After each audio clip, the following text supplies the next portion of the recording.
What's happening, y'all? Welcome to Chip and Zay here on Texas Sports Unfiltered. I am Zay Collier. Appreciate everybody for rocking with us today on July 21st, Monday, getting the week rolling and cracking.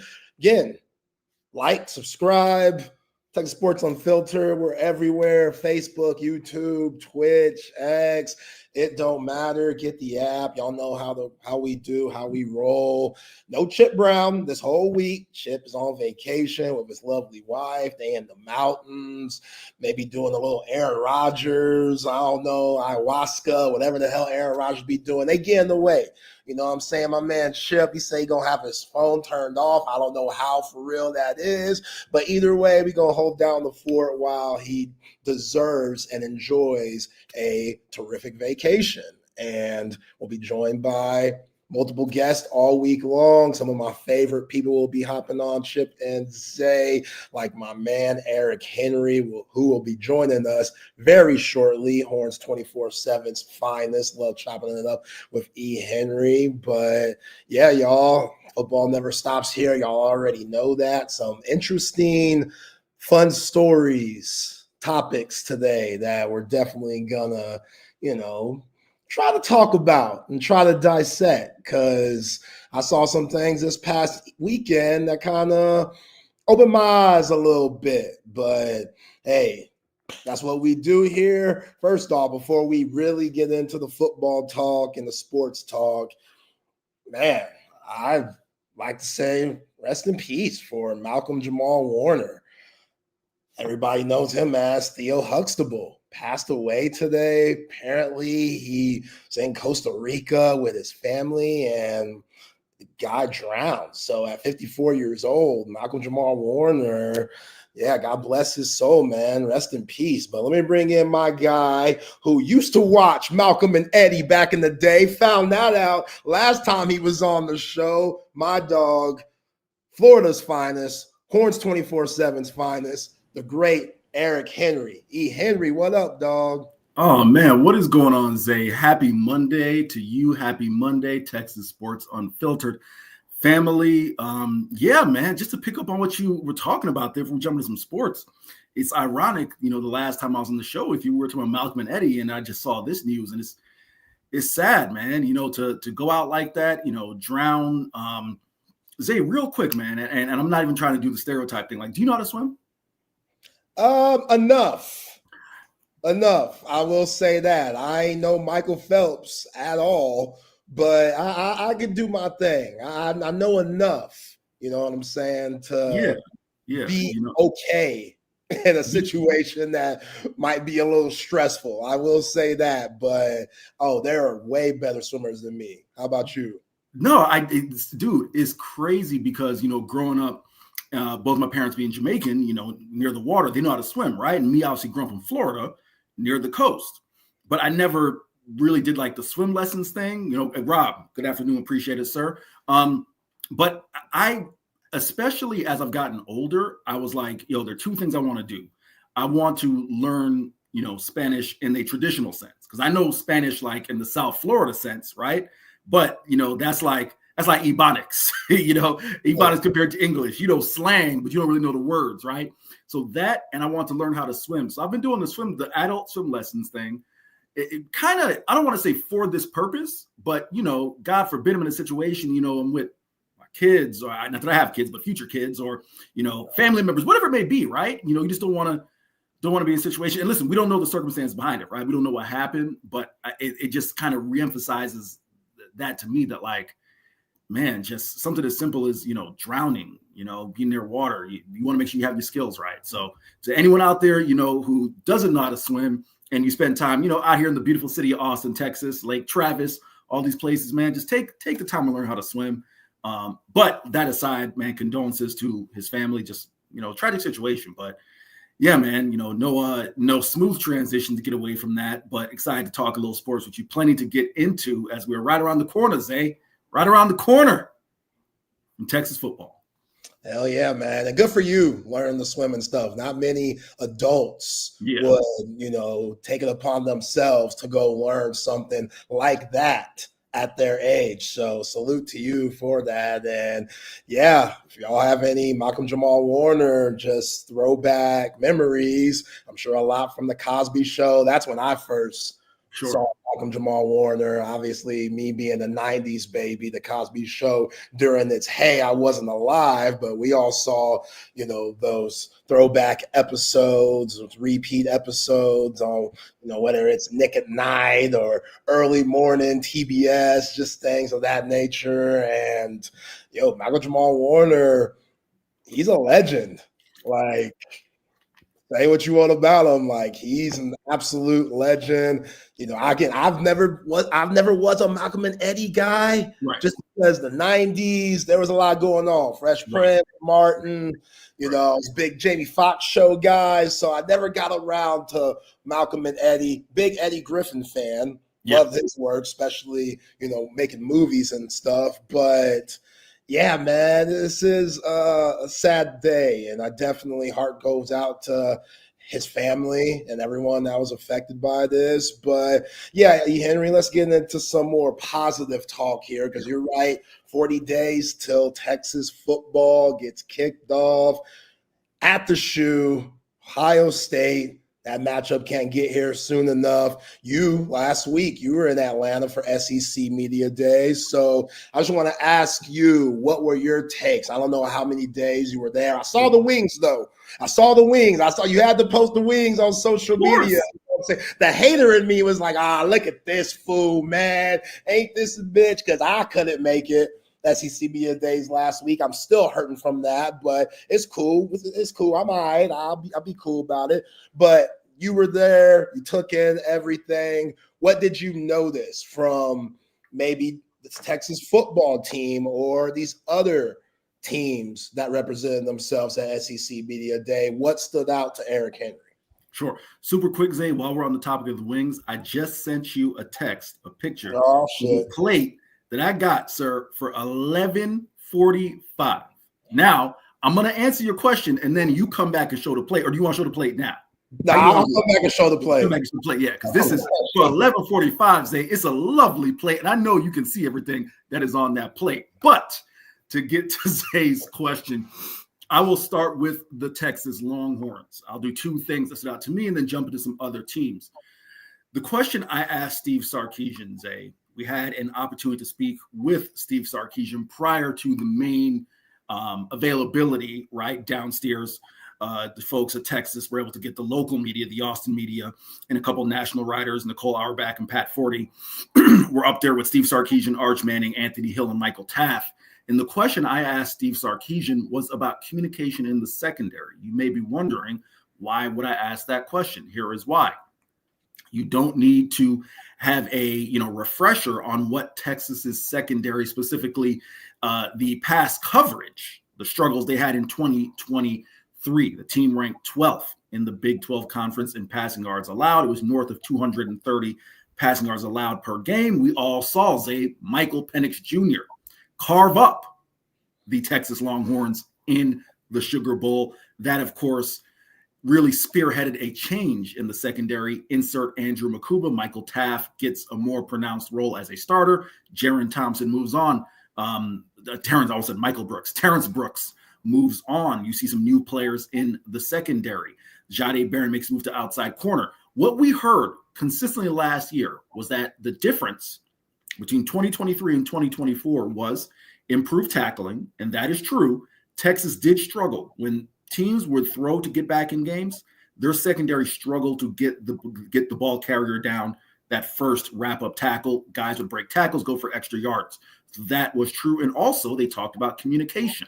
Chip Brown asked Jahdae Barron in 2023 a great question about communication, saying, hey, because of the amount of guys are being played in the secondary, you as kind of the star, the guy who ties the front end and back end of the defense together, are you making sure you're communicating with all the players that come in? And Jahdae admitted, he said, it's a good point. I probably do need to make sure that I've told it to Jaron Thompson, but I need to make sure that Michael Taft or insert, Jalen Catalon, Keaton Crawford, that those guys are on the same page as well. Well, Zay, how do you fix that problem? You get three guys in Michael Taft, Andrew Makuba, Jahdae Barron, who not only have trained together the past off seasons, but they're childhood friends. They've trained together since middle school, high school, right? So all of that communication stuff, all I got to do is look at Taff and know, like, all right, he knows what I'm thinking here. Andrew Makuba, all I got to do is look at Jade. He knows what I'm thinking here. That's all built in, right? Now, Makuba's gone. Jade Barron's gone. How do you build that communication? And Steve Sarkisian's answer was super intriguing to me, that he said, because what I expected to say was, all right, Michael Taff is remaining. He'll pick up the communication. He'll be the leader, and everyone else will follow. What Steve Sarkisian said is, no, we've actually muzzled Michael Taff. We've made the other guys find their voice. How can they step up and communicate? How can a Jelani McDonald, a Manny Muhammad, Jalen Gilbo, Kobe Black, Xavier Filsamy, the list goes on, right? Derek Williams. We want those guys to learn, hey, how do you communicate like the guys before us, so that come ideally fall camp in the season, you have everyone at least on the same page, or at least those guys know how to communicate. So that was key to me, because this secondary, Zay, you got a stud in Colin Simmons. You feel like you have defensive tackle solved with all the additions. We keep hearing about Trey Moore, that this is the year he could turn the corner. You have Anthony Hill, right? You got the first two levels of the defense. That's on lock. It's not that I have questions about the secondary, but I want to know, can they carry that over into 2025? That was the first thing. The second thing, and again, I will shout out Chip Brown for asking this question of Steve Sarkisian on a kind of a sidebar. Backup quarterback, Zay. Backup quarterback is not solved. That was what Steve Sarkisian told Chip Brown. Again, I will continue to stress this. There has not been a year in the Steve Sarkisian era, and it dates prior to that Texas has played only one quarterback. Multiple quarterbacks, if you look at Steve Sarkisian's tenure, because of injury. Let's be clear. We're not talking about coaches' decisions. We're talking about injury. Arch Manning doesn't have a pronounced injury history in his career. However, if you're going to play 15, 16 games in the SEC, you could get banged up. Not a lot of quarterbacks. I had the number off the top of my head, Zay. I don't anymore. I want to say it was something like, of FBS quarterbacks, only something like 28 or 29 quarterbacks played the entire year, took every snap for their team. So if you play quarterback, you're going to get banged up, right? Who's going to be that number two? Is it going to be Matthew Caldwell from Troy? Is it going to transfer from Troy? Is it going to be Trey Owens, of course, last year's QB3, who now has an opportunity to move into QB2? Even KJ Lacey, is there a room for a true freshman to be the QB2? That is a question for me. Super quick, I'll touch on some other teams and then give Zay an opportunity to showcase that lovely plate that your boy had in Atlanta. Florida, Zay. DJ Lagway impressed me. And granted, this is talking season. He ain't done nothing on the field yet, right? But I'm talking about this year. Last year, we know he was banged up. He obviously spearheaded Florida to 4 straight wins to close the year. Nearly had Florida ready to upset Georgia. Of course, that's the game that he got banged up. We know the next week he missed the Texas game. I asked DJ Lagway, as a native Texan, Willis, Texas, that's from my research, that's greater Houston area, around that area. As a Texan, how much did it hurt you to miss that Florida game? Remember, he dressed, but he was kind of the emergency quarterback. And he said, yeah, I had that game circled on my schedule because I wanted to play in front of my home state, right? I wanted to play at DKR. I wanted to play against the flagship university in the University of Texas. So he said it hurt him. He had that game scheduled, and he said he's looking forward to Texas coming to Gainesville, feels that the Florida fans will be fired up. He's going to be fired up. So DJ Lagway, Zay, I'm telling you right now, his aura impressed me. I'm not comparing him to the guy I'm going to say, but just stick with me. Cam Newton. We know the impact of Cam Newton. We know the impact that Cam Newton had one season at Auburn. If you remember, Zay, Cam Newton did not play with an NFL player on offense. He took a bunch of guys who had no professional football future outside of college to a national title on offense. He had Nick Fairley on defense, of course, a top 5 pick at defensive tackle. But the way DJ carries himself, the aura, the swag, the athletic ability. If Billy Napier, you want to talk about the biggest boom or bust in my mind in the SEC, I think it's Florida. And the opportunity to have Texas and Florida be undefeated when they walk into Florida Field in October, Benil Griffin Stadium. that could be super interesting. So that was a takeaway from Florida. Of course, OU, we heard what Brent Venables said, that he believes the standard for the Red River Shootout should be like it was in 2023. I expect him to say nothing less, but he's betting on John Mateer. He's betting on Ben Arbuckle. How's it going to come together? In my SEC poll, when I voted for 24/7 Sports, I need to see it, Zay. Out of 16 teams in the SEC, I voted Oklahoma 14th. 14? 14. Wow. Now, that's where I have them right now entering the year. And some people, even Texas fans, were saying, Eric, you put some more respect on OU. I would, except Brent Venables has had 2 6-7 years.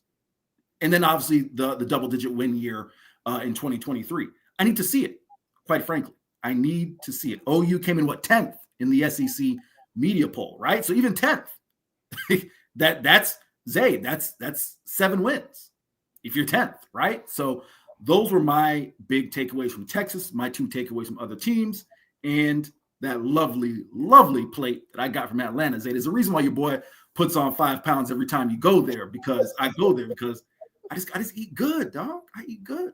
Yo, that plate's for real. Okay, we got to get to the plate. We're going to go back and dissect everything that you just said, because there were some terrific takes, but we got to go to this plate, man, because this plate's for real. This is why I was salty as hell by not going to Atlanta, because one of the biggest parts of Atlanta is the food. Now, if you're on the app and you're not watching the plate that E. Henry had for, what'd you say, under $12? $11.85, say. See, man, $11.85. You got the 4 crispy wings. Yes. You got the cornbread. Yes. I see the collard greens. Yes. I see the mac and cheese, and I see the side of candied yams. Yes. Not candied, them just yams. Yes, Them yams. Yeah, that's for real, man. Now, where was this establishment? Where was this? Oh my gosh, I will look it up and get you the name, because I got the receipt. But it's over for anyone. Okay, real quick, if anyone does want to get some good eats, it's about 10 minutes from the airport over in College Park. Zay, when you are out, because I know you will be in Atlanta at some point, whether it's the Georgia game, the SEC title game, maybe Peach Bowl. I know you will be there. I'm gonna shoot you my breakfast spot, because I had a breakfast spot where the food is just as phenomenal. You get, the eggs, scrambled eggs with the cheese. You get you some bacon. You get you some grits. Oh my gosh! And I'm not even a big grits dude. But it's that, yeah. So I'll shoot you the names. I will look up the names before the end of the show and get you those right there. But yes, for those of you watching, under $12 for that plate. Wow, it's beautiful. Beautiful thing. Beautiful. Yeah, that's good living right there. Very jealous, but also I salute you, brother. Like, you deserve that. You work hard, man. You deserve fine dining like that, for real. Absolutely. Yeah.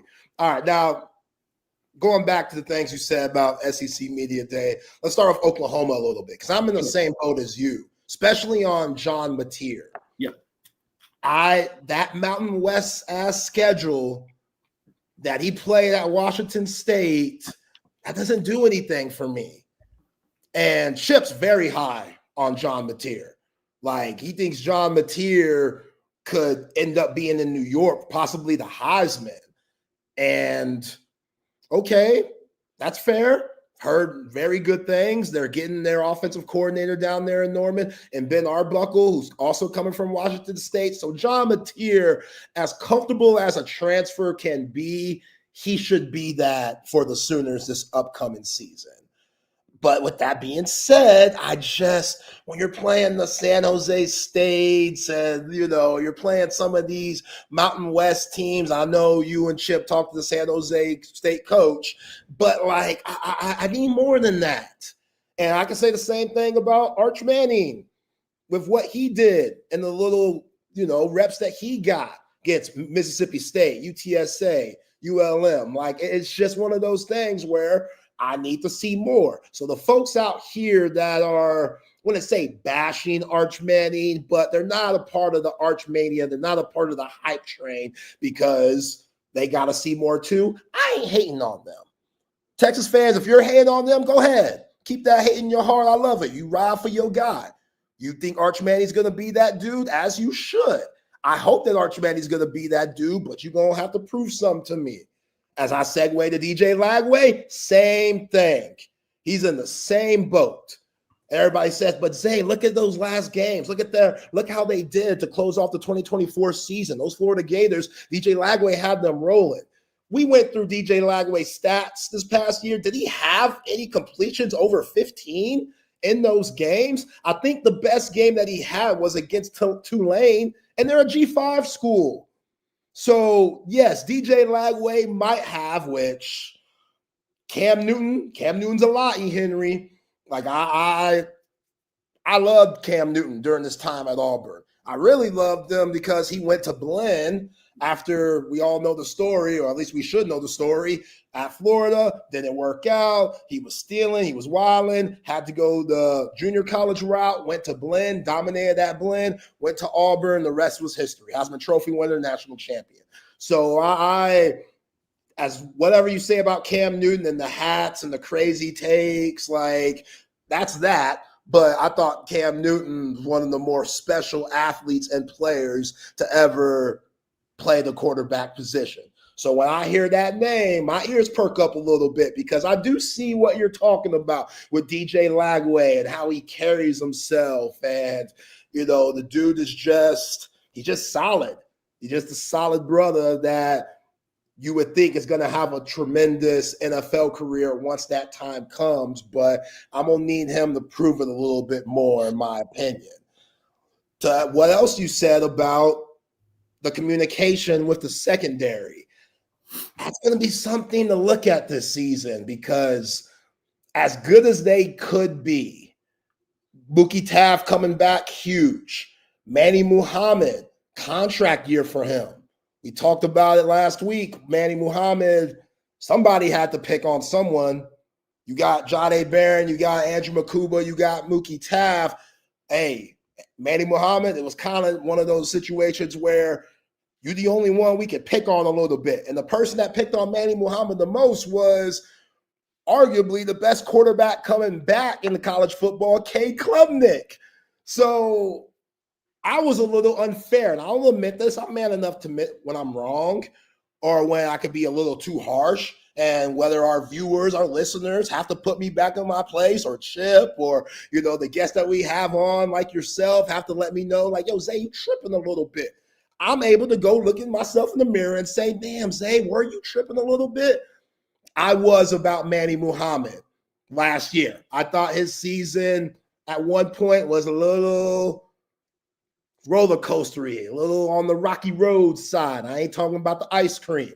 But also when he had his difficulties, the Peach Bowl was one of them where he had that really tough holding call, which allowed Arizona State to keep on moving. I remember a certain play in the first Georgia game where the Horns defense had Carson Beck on the 3rd and long. It was after, I want to say, the Jaden Blue touchdown to make it even closer. And then ETN scored on that very long drive. It was 4th down, but Manny Muhammad, he got beat on a very deep end cut.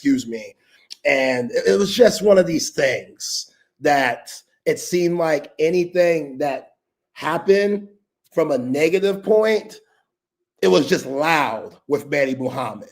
It wasn't like it was consistent. It was just when the bad moments happened, they happened at a very pivotal point of the game, which you remember as a Texas fan, or maybe not even as a fan, but as someone like you and I that covers the team, you remember it a little bit more because we watched the games from a different point of view. That being said, I think Manny Muhammad could have a killer season. So that communication with the secondary, and that kind of allows me to bring up this video. Mookie Taft, he was on a podcast recently, and he was talking about just the NIL situation and the perks that you have coming from Texas. But when he was talking about it, he said something that screamed out to me. Let's see if y'all could catch on to it like I did. If you're in a good situation, I'll speak for it. Jelani McDonald, he's going to be a starter for us at safety, the other side, and he is uber talented. And he could have gone anywhere he wanted after this freshman year when all he played on was a little bit of special teams here and there, but he stuck it out. Mm-hmm. And he's going to be a junior, and he's going to start, and he's one of the leaders on the team, and he's getting paid in NIL through Texas. And if he has a really good year, he has a chance to leave school early and go to the NFL and be a first-round draft pick. So do you like that answer, or do you like leaving and get paid right now, temporary money, and then maybe not playing, maybe not having the best shot, maybe not being on a winning team, maybe not learning the playbook, and now your NFL chances have just plummeted versus staying in a good situation? I like option A, but shout out to the Athletes and Assets podcast for giving us that clip. But why I played that, E. Henry, was because we don't really know exactly what that secondary is going to look like week 1 against Ohio State. We've heard a lot of things. We've heard that most likely Jelani McDonald is going to be that starter, and Mookie Taft kind of just confirmed that there. And who knows, maybe Mookie Taft's playing that cat and mouse game to where Dwayne Aquina, Mark Orford, Pete Kwiatkowski are like, we might see Jelani McDonald there, but you might see him at the star position. What's that mean for Derek Williams? If Jelani McDonald does play the star position, what does that mean for Jalen Gilbo? Jalen Gilbo going to be on the outside to what we heard from, or is he going to get back to that sweet spot, what he's comfortable with, and play that star nickel position? So that's just kind of, and shout out to Mookie Taft for just explaining himself there, NIL. Like, I thought that was terrific. But what screamed out to me was him saying Jelani McDonald is going to start on that other side. And he's waited for his turn. Now it's here, and he's going to take full advantage of that. So it's how's their communication going to be? Can Jelani McDonald pick up where Andrew Makuba left off, which Andrew Makuba dynamite last year? How's that going to look? What's the star position going to look like? What's the opposite of Manny Muhammad? What's that going to look like? How are they going to rotate guys? We know Dwayne Aquina, if you deserve minutes, we're going to give you minutes. No matter what. That's just what it is. We want guys to stay fresh. Sark's talked about guys staying fresh so they could be ready once December and January come around. So that was interesting to me, E. Henry, that Mookie Taft just straight up said, yo, Jelani McDonald, he's going to be on the other side to me, of me, and he's ready to go, which we expected, but also hearing it from Michael Taft. And Michael Taft, he doesn't BS much or at all. When you hear something like that, it makes you say, okay, this is probably going to be a thing. Here's what I'll say. I will come to what Taft said as far as Jelani McDonald starting at safety in a second. I want to touch on what Taft said about NIL, if you don't mind, Zay, real quick. And I'm not shading Taft at all when I make this statement. I'm not shading anyone who comes from a familial background, a financial background that allows them to kind of play things out in a different manner. But, and I think a large reason, Zay, why so many of these coaches want contracts in place, if this is the structure we're going to work with, right, that players are going to get paid, they secretly, they won't tell you, but secretly, they want some sort of structure where you have contracts, is because if you look at professional sports and say, hey, you don't have to be a rocket scientist to understand this. Guys want to get paid. Everybody wants to get paid. But you have a contract, which is if you have a 1-year deal and you're in a contract year, okay, you got 1 year and then you go chase your bag. Or you have a 2-year deal, a 3-year deal, so on and so forth. Again, I'm not shading Taft. However, you can't discount the fact that what you're dealing with in college sports essentially is everyone's a free agent at any given time, and you don't know what their familial background is. They may need the bag, right? And I've made this point with you on the show before, me now at 34, it's short-sighted to say I'm going to go to 4 schools in 4 years, because guess what? If you play at Texas for 4 years, it's the Quinn Ewers example, right? If you play at Texas and your legacy is a Texas quarterback or a Texas Longhorn football player, even if you don't make the NFL, the connections that you will make will benefit you 20 years down the road. But of course, at 19, no one's trying to hear that, right? Yeah. You're like, yo, you just try to get paid. And And I'm not shading them because, again, you don't know what anyone's background is. They may need the money. They may legit be like, yo, if I can go get 2-3 bags in my collegiate career, that can help family. So I'm not shading Taft. It's just that answer sounds a lot like something I hear from Steve Sarkisian. And Michael Taft, in a lot of ways, is a mouthpiece for Steve Sarkisian. So that's why I kind of chuckled a little bit when I heard that answer. I'm not saying it's inauthentic, because Taft is authentic. If there's one thing Taft is, it's authentic. But I can definitely hear that being a refrain that Steve Sarkisian says inside the walls in Moncrief, and then it makes its way out into the public sphere through Michael Taft. So there's that. In terms of on the field, I think the secondary is going to be interesting. This is not the first time that Taft has said that. When I asked Taft about Jelani McDonald during spring, he talked about, in essence, he didn't say it in those words, he's going to be a starter next to me, but he, in essence, said that Jelani McDonald is going to be the other safety. If anything else, if nothing else, it's been consistent all the way through.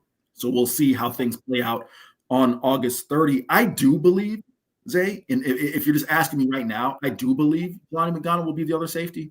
Some people said he's going to be star. We'll see, right? We'll get a chance to see Texas on the field when camp starts later this month, the end of this month, right? But I do think, if you're asking me right now, I see this secondary as some combination of Manny Muhammad, Jelani McDonald, Michael Taft, Jalen Gilbo, Derek Williams. If you ask me to do positions, I think it's Manny and Gilbo on the outside. I think it's Derek Williams at the star, and then of course Taft and Jelani McDonald at safety. But the name that people keep coming back to is Kobe Black, and that's the name that I've been coming back to. When I asked Taft about communication, he told this story. That was a really great story, really, really emblematic of the culture that Steve Sarkisian has built and the trust that players are starting to develop in said culture. Zane, I don't know if you heard this quote or Chip repeated it or not, but I asked Taft about communication, and he talked about Kobe Black basically telling some of the younger freshmen who Taft said, maybe I wasn't communicating in a way that they understood, or maybe I wasn't leading in a way that resonated with them, because everyone has different styles of learning. And Taft said that, Kobe Black, because the younger players were questioning Taft, saying, why would I do it this way? And Kobe Black just stood up and said, listen, if Michael Taft says do it, do it. It doesn't matter if you don't get it. Just do it, and we'll figure it out, because it's tried, it's true, it's tested, it worked. If Jade Barron comes back and says do it this way, do it, right? And, Zay, of course, we were never athletes on the Division I level, right? But there's a measure of sports that is very much like, just do it, right? And we can come back to the why and kind of understanding a little bit later, but this is the way we want it done. That, to me, from a culture perspective, right, super emblematic of what Steve Sarkisian's built. And I think for a guy like Kobe Black, who even his on-field play, don't forget, last year he had a pick at Vandy that should have sealed the deal. Vernon Broughton's targeting penalty brought that back, that pick six back. But for a young, at the time, true freshman to step in, make what would have been a game-sealing pick six, take it back to the house, that's showing me something, right? Vandy, remember, this wasn't, the Vandy that we grew up with, the 2-win Vandy. This was Vandy that's fighting Diego Pavia, Eli Stowers, et cetera. So to make that type of play speaks volumes. So he is the wild card in my mind. Also, I've heard a lot of great things about Xavier Filson, really emerging. Jordan Johnson-Rubel as well. Those are guys who I think, will find their way in the rotation. Even Jonah Williams, we got to see where he's at come fall.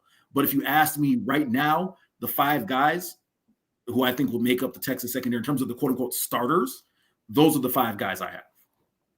All right, let's go back and repeat that again for just everybody. Yeah. The combination 5 that I believe will be Manny Muhammad, Jalen Gilbo, Derek Williams, Michael Taft, Jelani McDonald. And then I have Taft and Jelani as the safeties, D. Will as the star, and then Gilbo and Manny Muhammad on the outside.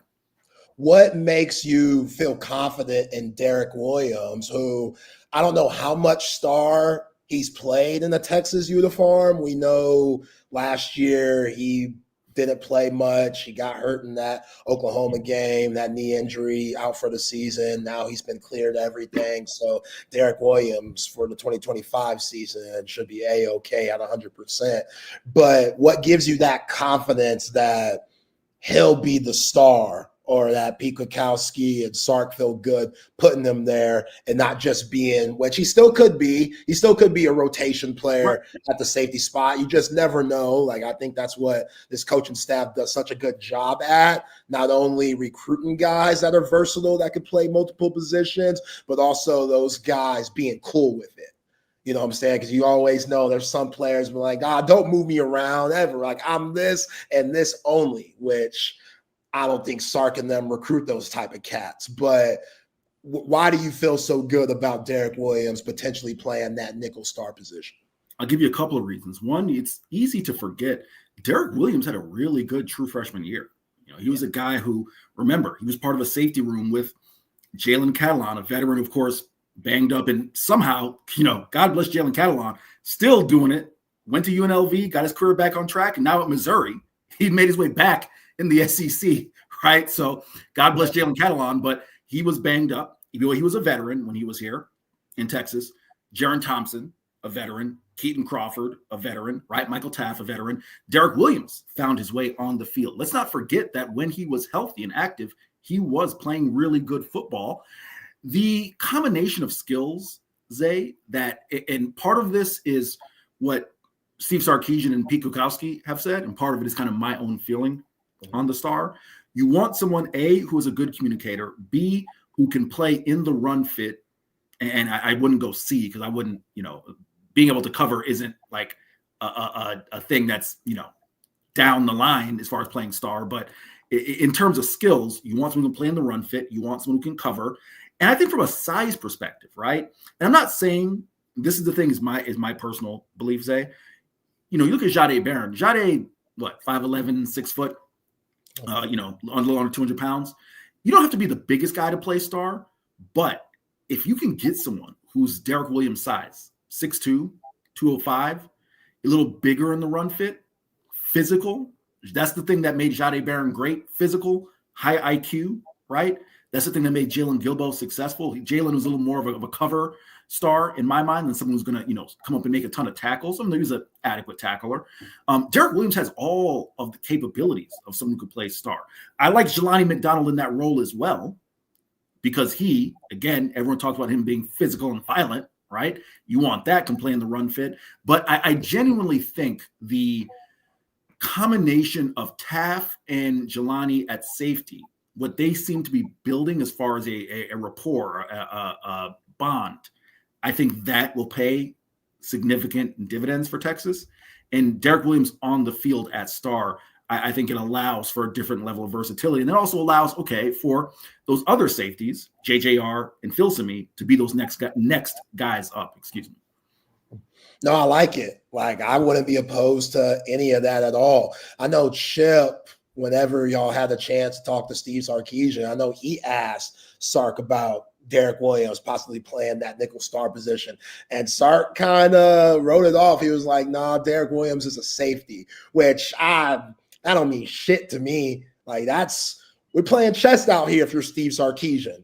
You know what I'm saying? We ain't going to allow anybody to really know what's going on with the Texas football program. And you should have so many guys that could do so many different things that you might figure out later in the year, maybe once Red River comes around, what actually makes more sense. Because I'm right there with you with Kobe Black. We had your colleague Hank South on last week, and I asked Hank who from that 2024 class, not named Colin Simmons, not named Ryan Wingo, do you expect to take the biggest jump in their second year? And Southside said Kobe Black. Yeah. And I was like, ooh, that's interesting. But also, I get it because Kobe Black does have something about him where, okay, we saw just little flashes as a freshman, but those measurements, you can't beat that at the corner spot. So let's say Jalen Gilbo on the outside corner is good, but not great. And Kobe Black's a little bit better. And you're still trying to figure out that star spot, and that's an easy move for Jalen Gilbo. And just rotating those guys throughout the season based on matchups, based on durability.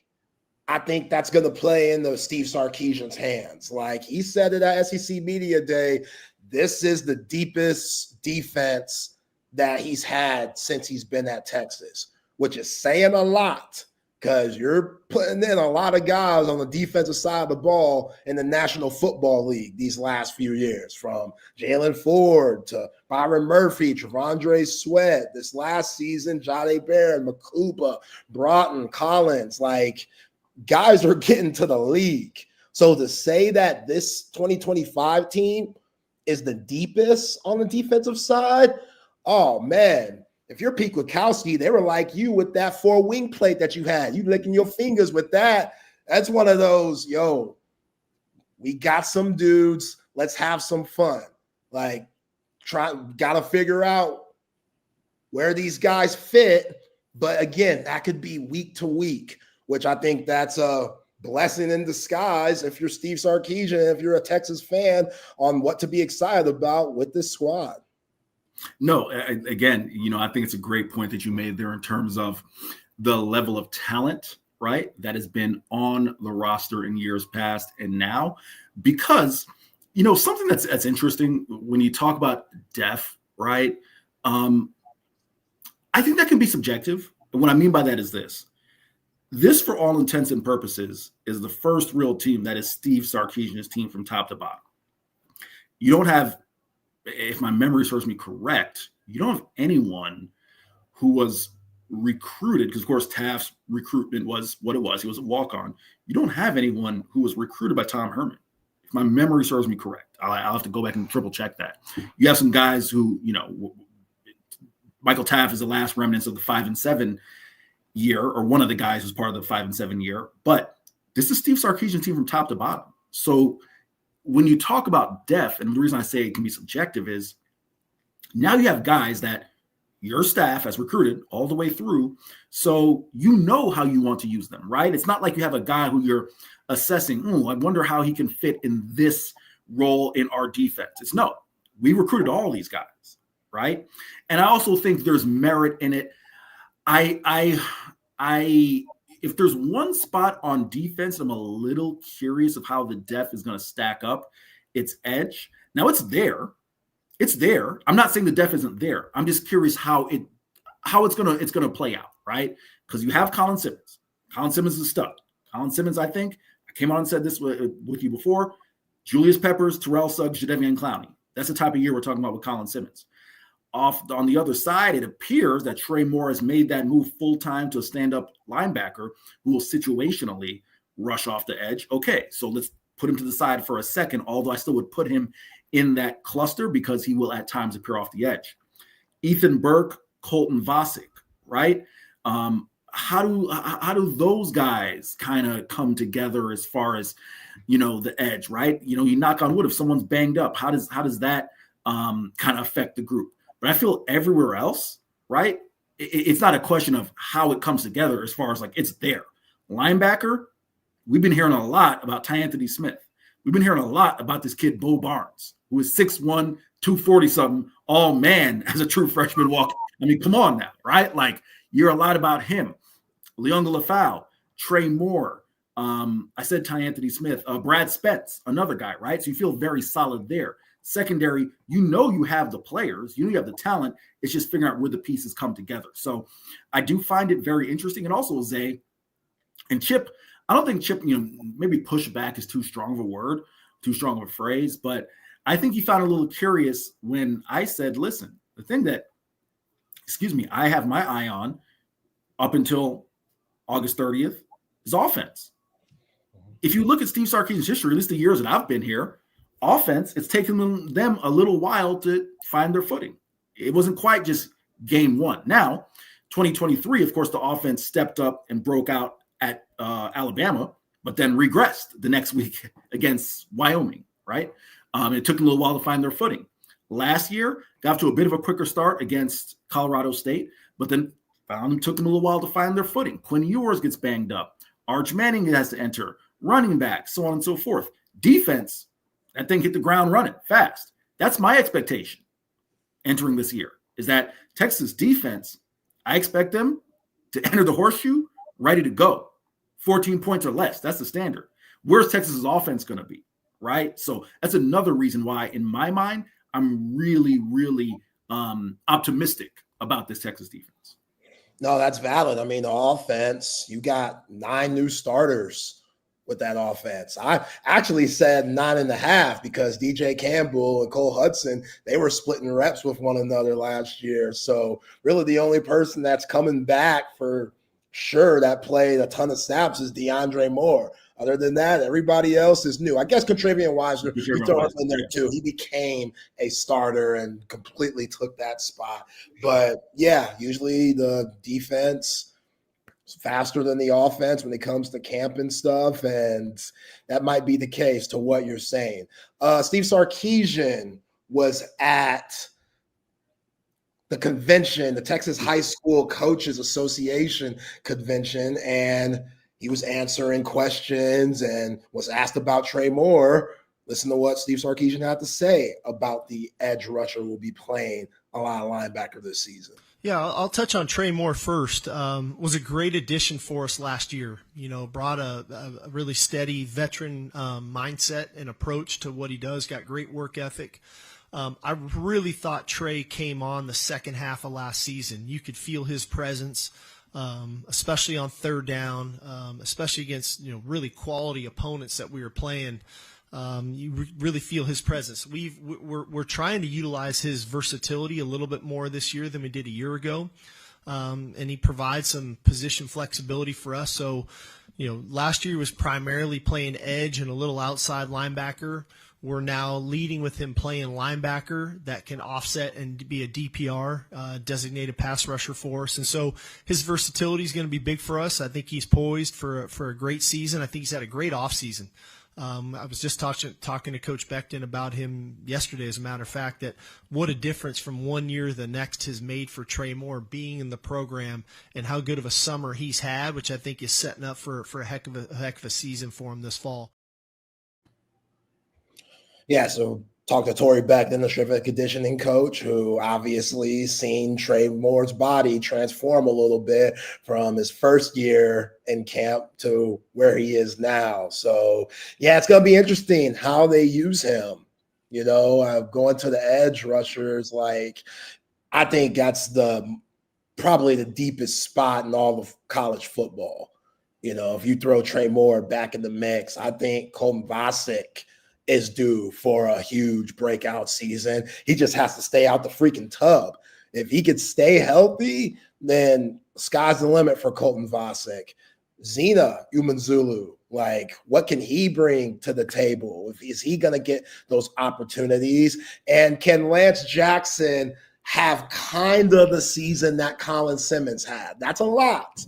That's a lot. But the Texarkana native, we saw what his brother did at Arkansas. Now he's making big-time NFL money. Younger brother Lance Jackson, if he gets opportunities, look out there. I expect Ethan Burke to prove to everyone that he's that player that could play throughout the full game and be solid, because I'm about to say 11, but now he's number 1, Colin Simmons. He's going to have a lot of attention going his way. Like, a lot of folks are going to be wondering, yo, where's 1 at? Where's 0 at? You know, where's 16 at? All those guys that were projected preseason All-Americans, if you're an offensive coordinator and the quarterback for these opposing teams, you better know where those 3 are at. So that's going to allow the other 8 guys that are on the field to really do some damage. And when you have a team like this, with all that versatility, with all that talent, how can they not thrive? How can they not show their ass and just dominate games? Because you're right, Henry, 14 points or less. Like, you're trying to be the best defense in all of college football. And I am still a little cautious. I feel like it's very easy to look at Dwayne Aquina and say, yo, this guy hasn't lost a step. You know, this guy is still that same dude that was putting out NFL corners and safeties out the yin-yang back in the early 2000s. But that was almost 20-something years ago. I still think Dwayne Aquina is terrific, but this is a different type of environment that he's in now than it was back then. And Mark Orfe, What does that mean for him? All the new coaches that have touched down at the 40 acres, because Blake Gideon and Terrence Joseph, even though 2023, as you were saying, wasn't the best. And I said coming into last year, Blake Gideon, Terry Joseph, hot seat, not on the hot seat. And what those guys do? Those guys showed that they were some solid, worthy coaches with how good the secondary was last year. So can Orfe and Dwayne Aquina, can they pick up from that and keep this thing rolling? I think they can, but we're going to have to see. We're going to have to see how all that communication and all that coaching comes into play. Pete Kwiatkowski not having to worry as much about the edge rushers because he's not the edge rushing coach no more. That's Alan Clark's job. So now he could play CEO and take a step back and just have different lens on the defense that he hasn't had since he's been at Texas. I think that's going to be beneficial for him also. So, yeah, this defense, I think they're going to be very scary. It's going to be a lot of fun to see these guys and just how they work together, every single week. But, yeah, if I'm Julian saying Ohio State quarterback, I'm shaking a little bit. He ain't going to say it. And you'd probably shake a lot less when you have a player like Jeremiah Smith to throw to. But Julian's saying he's probably feeling it right now. And, hey, they got Ryan Day, national champion coach, Brian Hartline, who's always been known as a big-time wide receiver genius. Now he's calling the plays as an offensive coordinator. So everyone's going through changes. Every school is going through their own changes. Texas has the luxury of still having their offensive coordinator, defensive coordinator, and special teams coach still there. Not too many teams can say that. So I expect this defense to be money and to really decleat some guys out here, force a lot of turnovers, and make life rough for the SEC. I couldn't help but chuckle when you talk about Julian saying, because I think that's you kind of hit on the point there, right? Of course, you're going to be a little intimidated going against a defense like Texas. Now, of course, you're talking about a high-caliber athlete. You expect him. It's why, not to go off on a side tangent, but the offensive lineman from A&M, Adams, I'm forgetting his full name right now, when he said that, hey, in essence, the gist of his comments were, Texas is just another team, we can hang them. What's he supposed to say? Zay? Like, I'm shaking him up. Like that didn't rub me the wrong way. But with saying, that's where it's like you turn to Jeremiah Smith and say, hey, dog, if I get in trouble, I'm going your way, right? Like, expect to see 15 targets today because I'm going your way. Real quick on Trey Moore, I need to take some time before camp opens and look at Trey Moore's tape at UTSA because, audience, our listeners, viewers may know, I covered Conference USA for 6 years. I covered Trey Moore's first year. Actually, his breakout game, Zay, with UTSA came against FIU. He had 2.5 sacks a game in Miami. I don't remember Trey Moore playing a lot of stand-up linebacker. So when I hear Steve Sarkisian say his versatility, it leads me to wonder, is he talking about athletic versatility? Is he talking about versatility and maybe things they've seen in practice that they haven't showcased in the game? Real quick, Zay, I want to run through some numbers just because I wanted to make sure that my brain wasn't deceiving me. I pulled up Pro Football Focus. Trey Moore, just stick with me here. Last year, he played 736 snaps. 611 of them were on the defensive line. 29 were in the box. So, of course, kind of in that box that, are there to the close to the line of scrimmage. And 34, what they term, Zay, is slot corner. Really what they're saying there is just, it's basically kind of if you're lined up wide, right, on a linebacker or edge spot, but you're standing up, right? They don't have a term for that, so they call it slot corner. He's not literally playing slot corner. So let's just, for all intents and purposes, let's call that stand-up linebacker. So he played about 70-something snaps of stand-up linebacker. I want to go back and see what did he do at UTSA because I just didn't remember it. Zay, in 2023, of Trey Moore's 537 snaps played, 431 were on the defensive line. 69 of them were either at the box or slot corner. Go back to 2022, his first year as a starter. Of his 776 snaps played, 550 were on the defensive line. Quick math here, 104 were either box or slot corner. So maybe there is some merit to maybe tape that they watched from UTSA in prior years that said, what has this kid done that's been successful? We're going to move him off ball. But the history of his career, you haven't seen anything other than him be a hand in the dirt / maybe hand on the knees edge rusher. So I'm going to go back, honestly, this week. It's going to be the only time I have left, and just watch as much UTSA film as possible, talk to some G5 coaches and ask them, like, hey, do you remember Trey Moore playing, linebacker, or do you see the skills that could allow him to play linebacker? Because there's nothing in his history, or I shouldn't say nothing, but very little in his history that says you've seen this. So again, maybe they're talking about athletic versatility, but I'll be super curious because, Zay, if there's one thing that you can take away from Steve Sarkisian over the past 2 years, he's high on Trey Moore. Even when Trey Moore was struggling last year, he said, Trey Moore, the sacks aren't there. And he would always say, you guys, looking at the sacks, and you guys project him to do this. I love when Steve goes, you guys. I love that, you guys. You guys may project him to do this, but he's doing what he needs to be doing, was consistently high on Trey Moore. And of course, it came around towards the end of the year. So there's one thing Steve Sarkisian is high on Trey Moore, and he's going to see the field. Yeah. Shout out to our man, Coach 420, who loves him some Trey Moore, calls him Big Ocho. So, Chip was hard on Big Ocho to start the season, this past season. He was hard on him. I was like, damn, Chip, let him get his feet wet. You know what I'm saying? Because jumping up from the G5 ranks, you of all people should know, E. Henry, with your time covering G5 and now you covering P4, it's different.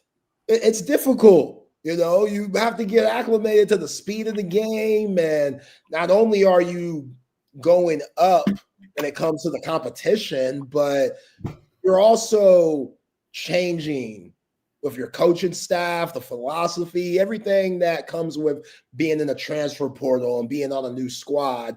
You got to get used to what your defensive coordinator and how they approach the game. And you have to include that into your game. So for everybody, it's different. Some pick it up quick, some a little slower. And that was what Trey Moore had to deal with. It was a little slow. Then in that Vanderbilt game, that's when it started clicking.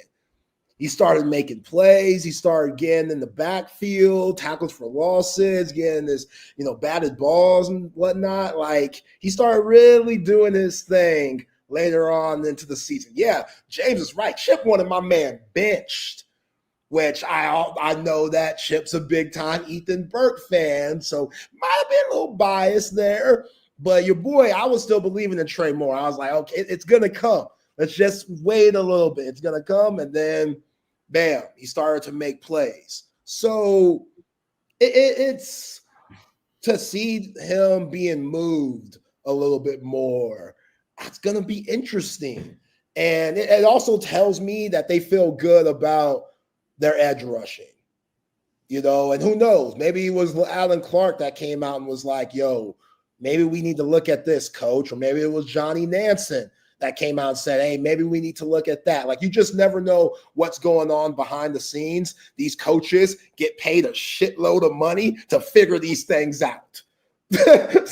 so I'm banking on Steve Sarkisian and the rest of this staff that gets paid handsomely to figure it out, because it might look hard to ordinary folks out here, but when you get paid like that, your job is to put your team in the best situation to win ball games. And if that means moving Trey Moore around to where he's playing more linebacker, I'm with it. I think Sark deserves that with the things that he's done since he's been a coach at Texas. That I'm not going against this at all. I want to see it. I want to see Trey Moore perform. And if he does, then this team should be right back in Atlanta playing for SEC championship again because of all the players that they have around Trey Moore also. So I'm good with it. I'm good with him moving around. I'm very high on Colton Vasek, as I just said, Ethan Burke, obviously Colin Simmons, all these guys that are going to get a lot of bump. Lance Jackson might get bumps. Hina might get more bump. You can move Ant Hill anywhere and have him rushing the quarterback at times Brad Spence had sacks last year for Sam Pittman in Arkansas. Like, they got so many different guys that can mix it up. And when you have that as a defensive coordinator, if you're PK, he should have a lot of fun this year trying to figure that out and play chess against these offensive coordinators to really have their minds guessing. Zay, Chip and I don't have a ton of major disagreements, but one of the biggest is Chip sometimes, listen, the 3 years I've worked with him, will say, insert players to be benched. And I'm like, wait, say that again? I kind of mumbled that. Insert player needs to be benched, right? And I'm like, isn't there a position coach is being paid probably close to $1 million to figure this out, right? And sure, that argument probably held a little more weight pre-NIL when players weren't getting paid, right? Because Trey Moore is getting paid handsomely to perform. But my overarching point, Zay, is you can't just give up on someone 6-7 games into the year, right? Because A, the check is already cut. So you're just gonna say, all right, abandon it. B, you got to get something out of the player, right? It was one of those things. I remember, I'll pick on Chip for this one. Remember, his big thing was bench Jordan Pope. I want Julian Larry, right? Well, as we saw last year, Julian Larry wasn't going to be equipped to be the point guard of that team either. Okay, so you're paying Jordan Pope, get some out of Jordan Pope. It's the same thing. Trey Moore's ceiling, I feel pretty confident in saying this, and it's not that I'm downing Ethan Burke, because I think Ethan Burke does a lot of fundamental things well, especially playing the run. His 6'6" frame, long wingspan, bats down passes. I think that's one of the reasons to be super excited about Colton Vasek. As you said, he spent a lot of time in the tub, a lot of time in the training room. He's got to be healthy. The best ability is availability, right? You can get those things fixed, but Trey Moore, from a pass rushing perspective, has that higher ceiling. So that was one of the few things Chip and I would go back and forth on. Is I felt Chip would point the finger at the player, and I'm like, sure, X player may be underperforming, but isn't the coach's job to figure out how to put them in positions to succeed? That's PK's job. Now it's Alan Clark's job, right? Or I guess Johnny Nanson's job now, since he's more of a linebacker. But that's their job to figure out, hey, if this guy was successful before, what do we need to do to make him successful? So that was always just a little bit of a gripe there. But no, like I said, I need to go back and look at some of the film to see how Trey Moore was used at UTSA. But I'm optimistic, cautiously optimistic, but optimistic nevertheless. Also, if I could go back to that you guys point with Steve Sarkisian, and I'm not picking on Steve here, but Steve was the one who said at the TD Club of Houston last year, entering summer, when he was asked by a member of the audience, there's one player that we don't know right now whose name we need to know. He said Trey Moore. So it would be beloved Coach Sark, who, side note, I hate that brown jacket. I hate that. Is that a burnt orange jacket that he wore? Is that brown? That's more like brown to me. At SEC Media Days? Or no, not the one at SEC Media Days. The one at the Texas High School Coaches Association. Yeah, usually Steve's fly. I saw someone say, his jacket looks like his skin because I guess he got a tan. Yeah, but no, that's the reason why I don't like the jacket, because it's like it looks too much like his skin complexion.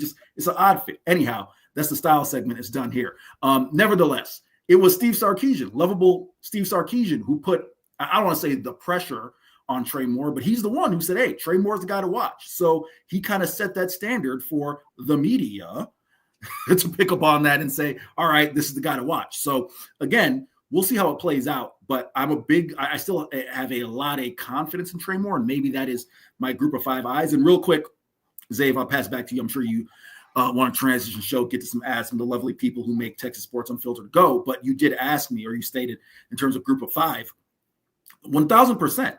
Every time I talk to players who have either made the jump from G5 to P5, it was, or P4 now, it was either, hey, it took a little while to pick up the playbook. I didn't realize that, a starting spot wasn't guaranteed, so on and so forth. Or just the natural adjustment of being at a bigger program, the attention, the responsibilities. the size and speed, right? When I talk to players who play P4 and made the move down to, quote unquote, down to group of 5, they say, yeah, the biggest thing that they notice, size, speed, and skill level. And that, don't let that part get under the radar, say skill level. At a certain point in time, having covered group of 5 football for 5.5, 6 years, if you're just athletically more gifted, you'll work, right, Zay? If you give me 30 seconds to make this point, there's a reason why. If you need more than 30, go ahead. There's a reason why a lot of the kids who end up at group of 5, it's not that they don't have the athletic ability to play Power 4 football, but maybe they're not as refined. Maybe they're super raw, right? And those kids can excel at the group of 5 level because athletically they're just better than the person they're lining up against, right? It's, hey, we know we have a raw guy. We know in 2 years he's probably going to go P4 because he's going to showcase that athleticism. But the skill level is different. The refinement of your game is different. And again, I don't necessarily think Trey Moore falls into that category. I think he kind of falls into the category of just all the differences that come with playing at UTSA versus playing at Texas. Because I think skill-wise, I think he has it, but it's an adjustment. It's not. It doesn't all happen immediately. Yeah. Chipper, I would say that to my friend Chip Brown. And real quick, also, I do want to apologize to Chip because I know I've come on the show and busted his chops about continuing to play tennis on that bum knee. Bum knee. Zay, I'm going to ask you a question, my brother. You ever play pickleball? I have. I'm not like you. It hasn't changed my life. I saw your post where you're like, oh, this, I get what all the hype's about. Like, it changed your life, apparently. This is all I'm saying. I can understand how someone who was a high-level tennis player like Chip Brown, how mentally you're like, I still got it. Because that's the first time, and I'm not comparing pickleball to tennis. I'm not comparing pickleball to tennis. It's 2 different games. But I'm just saying, I was out there playing doubles, dog, and after an hour, I was like, yo, I'm Federer out here. I'm Nadal. You know what I'm saying? Like, from a mental perspective. I knew athletically I wasn't those guys. From a mental perspective, I'm like, yo, we could be out here all day. I could take him. We're playing doubles. I'm like, yo, I'm Nadal. I'm Federer. I got it, right? So I can understand how Chip Brown mentally, physically, we know he don't have it no more. But mentally, I can understand how he can be like, yo, I still got it. Because you see the way the game, tennis is made up. It's like, just get to the ball. Serve it back. You know what I'm saying? Like, so I can understand. So I apologize to Chip Brown for critiquing him for continuing to play doubles with his lovely wife, Eleanor. Because now that I've played pickleball, I get it mentally. After 30 seconds, you think you're that deal. So I apologize. Now, you were hard on the former Michigan tennis state champ. I have been, yes. You're hard on my guy, which again, he's a state champ. So his competitive streak, you know, it's different. It's hard to give it up, no matter how many knee surgeries, no matter how many times he needs his knee drained. Hey, it's hard to give it up. So I get it. Hey, look at you being the bigger man right there. Yeah, I apologize. Like that. Apologize. Good for you. Good for you. He'd appreciate that. I appreciate it, but I know he'd appreciate that for sure. With him and his wife, they're in the mountains somewhere. I said he on that Aaron Rodgers doing because he don't want to be, got his phone off and stuff. And I was like, all right, let's see how long that lasts, bro. You having your phone off. But he is Eric Henry, substituting for my man Chip Brown today. Horns 24/7's finest. Let's get to a couple of mentions before we get back into this great football talk, like Covert B Cave, family owned and operated, been doing it for over 100 years and been doing it well. If you don't want to take my word for it, listen to these fine folks of Covert B Cave. It's really a family experience. I walked in the showroom today and everybody greeted me by name. How are you doing? What's going on? How's everything going? From a price standpoint, from a customer service perspective, just conversation when you come in, it feels no pressure. I want to buy cars here. The family buying car experience, one of the best that you will ever have. Come and experience it for yourself. Covert, born and raised in Austin. Nobody beats a Covert deal. Not now, not ever. Again, appreciate everybody for rocking with us today. Hour left, Chip and Zay, then Open Gym will be on, getting it cracking there. And hey, hit us up on the Coda text line, 512-222-9328. Hit us up in the comments section. Y'all always do a hell of a job with that. Got a couple of things here in the comments section that we definitely have to talk about, because you were there last week, Henry, when they played the A&M fight song, when Steve Sarkisian was going up to the introduction, presser of SEC Media Day, which is so disrespectful. Like, you had to have the commish come on the next day and apologize. And Elko think he a funny guy, think he Jim Gaffigan or some shit, coming in making the joke. Oh, y'all thought we were coming out to Texas fight today. Oh, like, okay. And this was fitting to me, E. Henry, because Texas goes on, wins the Directors Cup again, wins softball championship. And from SEC folks, I get crickets. I don't hear nobody in the SEC, which at the end of the day, I think this is how it should be. But the whole, oh, we're all loyal to our conference stuff, nah, that ain't true. That ain't true. Nobody cares about Texas. Nobody likes Texas. Everybody's hating. Everybody's making up things about Texas because they ain't Texas. When it comes to NIL and the money and stuff, like, everybody thinks that new running back commit from Hollywood, Florida, Derrek Cooper, only reason why he's coming to Texas is because of the ching ching and the bling bling, instead of Austin being a dope ass city, Texas being a dope ass university, Steve Sarkisian and this coaching staff being dope-ass coaches, and also putting out a plethora amount of NFL players these last few seasons and playing, I don't know, pretty big games throughout the season because of how hard they work. But everybody just talks money with Texas, and that they do things different than everybody else, or they have different opportunities than everybody else, which is true, but they use it in such a negative tone where it's like, oh, y'all just act like nobody's worked hard to build Texas to what it is now, when there's a ton of folks like CDC that have put Texas on and helped Texas be as relevant as they are. So I find a huge problem with them playing the A&M song. I get it. In this era of media, we've made mistakes here on TSU. Folks have made mistakes. But that was one of those conspiracy theorists in me says that's a little sketchy. I don't know about you. You were there. Talk about just the atmosphere in the room when that was being played. Just talk about your experience from Sark coming out to the Aggie song last week. Well, Zay, it's fitting that I'm here on Texas Sports Unfiltered and you are talking about mistakes. So obviously, I shouldn't say obviously, I have been part of what may have been the biggest mistake in Texas Sports Unfiltered history via my former co-host, Keenan Womack, making awful announcing. I didn't think, that was going to be part of my career. So you're talking to someone who's very empathetic of mistakes. Okay.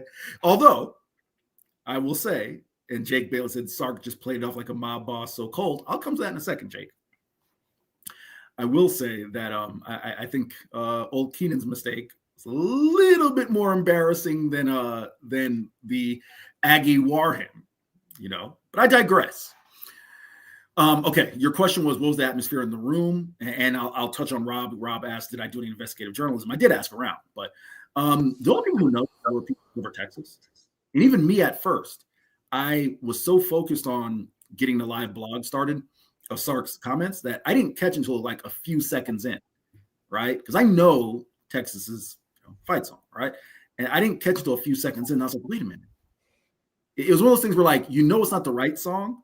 And then me not being a native Texan, it took me a second to like, wait a minute. That's the A&M fight song. Because I've heard it, quite frankly, I've heard what Jake said about playing for like a mob boss. I've heard the A&M fight song more than Steve Sarkisian has because they didn't hear it when the teams played in Kyle Field. But I've covered games at A&M, basketball, football, and baseball. So I've heard the fight song more than Steve Sarkisian. I genuinely think if you have been around Steve, he's so locked in, laser focused, that I think I genuinely do not think he heard it. I honest to God don't think he heard it because he was so focused on delivering his remarks and you can call this a shot at A&M. It's not meant to be. How often has he heard the damn song? Right? I bet you if they played BYU's fight song or SC's fight song, he'd be like, oh, whoa, or Washington's fight song, right? Yeah, times he heard the A&M fight song. Weren't many opportunities to play it last year. To Rob's question, I asked around. They all said it was an honest mistake. Greg Sankey said it was an honest mistake. I will not reveal a source of someone who was working there, who basically said that it was someone who was tasked with the responsibility playing the wrong song. I got to protect my source, so I will leave it at that. Someone who was tasked, who is not a professional yet. All right, that should give you enough to read between the lines there. So I do believe it was an honest mistake. I don't think it was done on purpose. Why? What purpose would it serve, right? Although I will say this. For all of the folks, right? And for me, non-Texan, I just covered the team. I'm like, all right, no big deal. But I do understand Texas fans being like, WTF, because try this on for size, Zay. If that had been Kalen DeBoer walking the stage and they played War Eagle, you think them Alabama fans would not have been up in arms about that? Or if it had been Hugh Freeze walking and they played the Alabama fight song, you don't think they would have been up in arms? So yes, Texas fans have a right to be like, why are you playing A&M's? Of all teams, A&M? I mean, I guess A&M and OU could have been the two, right? But of all teams, right? So I understand Texas fans being upset, but I do genuinely believe it was an honest mistake, but one that is embarrassing for the league because, I mean, come on, you can't have a head coach coming up to not just the wrong fight song, the rival fight song. Like, you can't do that. So that's kind of, to set the scene. It was myself, Said Golden, Anwar, Richards, the normal crew. Said, Bowles, Anwar, shout out CJ Vogel, myself, Chip was there. Yeah, Chip was there. Who heard him was like, whoa, wait a minute. That's not right. So really, we were the only ones who noticed. A&M was going the next day. So I don't even think Tony Catalino, who does a great job covering A&M for the Austin American Statesman. I don't even think Tony was there. I don't think Carter Carls, who covers A&M for 247, was there. So none of the A&M people were there to hear it, but all the Texas folks did. And we were like, whoa, that's something. No, that's bulletin board material, in my opinion. I don't know how I can find anything petty and use it as a motivation tactic. So this is one of those, it might have been a unpaid intern that's one of its first gigs was to play that song. I don't care. The whole SEC, this is y'all's fault. This is how y'all look at us after we brought in all this money to the league, all this success. This is how y'all see us? Bet. If I'm sorry, bet. We love that. It's us against the world. You already got that mentality just because you're Texas. That bullseye on your back, it never goes away. And it's a lot bigger than a lot of these other schools out here. A lot of these schools that are in conference that think that their brand is big. Compared to Texas, it ain't shit. So, cool. That's how y'all look at us. Y'all going to disrespect us like this? Because there's been a lot of disrespect towards the Horns in this conference already. There's just another tally to put down. So if I'm Steve Sarkisian, even though you're saying they probably didn't hear it, which I get that, but he heard after. He knew. Somebody probably brought it to his attention after. All I could say is, bet, that's fine. I ain't going to let y'all know, the media, that I'm worried about it or that it's a problem or that we're going to use it as motivation. But my team knows. My team knows, oh, this is how they look at us. All right, well, we're going to handle it our way. And if that means we got to use that as motivation to beat down up on the conference, so be it. So be it. Oh, well, like all is fair in love and war, right? So that's how, if I was Steve Sarkisian, I would approach it. But who knows? He's probably not even making it a thing. Sark will probably tell you, you don't need any extra motivation to win games to begin with. If you're a competitor, you want every game. But we just talked about the DJ Lagway thing, which I think it is a thing. Shout out to my man Rex. My man Rex on here. He ain't about DJ Lagway at all. We've known that for the last week or so. Anytime we bring up Lagway, the homie Rex comes in and be like, no, that ain't it. Because Chip's been so high on Lagway. I've talked about Lagway circling the horns on his schedule because I don't think that Steve Sarkisian, and I could be wrong, I don't think that Steve Sarkisian really recruited DJ Lagway because he already knew what he had with Arch Manning. Again, I could be wrong. He could have easily recruited DJ Lagway, and Lagway was just off it because he knew Arch Manning going there. He doesn't want that. But I feel like Lagway is taking it personal. Being a Texas kid, why wouldn't you want to play for the flagship university in your home state?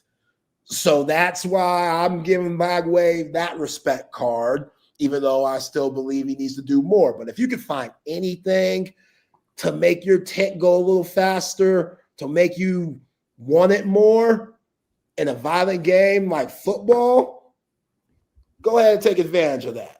Like, I'm not opposed to that. Again, I'm a coach's son. OCC, he used to say the craziest shit to me back in the day, like growing up. He used to talk about just guys I was friends with on opposing teams. We'd be like, yo, they think this guy's better than you. Just crazy stuff. And I'd be like, where did you hear this from? You're like, well, I heard it. And I'd be like, well, okay. And it didn't necessarily work for me because I needed to hear it, not just him hearing it. But he was trying. As a coach, that was his job, to just ignite a fire under me. You know what I'm saying? And for some guys, that works. So if you can ignite a fire, you can't tell me Mookie Taft didn't get pissed off from hearing that. Mookie Taft? You can't tell me Anthony Hill didn't get pissed off from hearing the Aggie song. Absolutely. So however you need to spin it, go ahead and spin it. And I think that's what makes the rivalries fun in college football.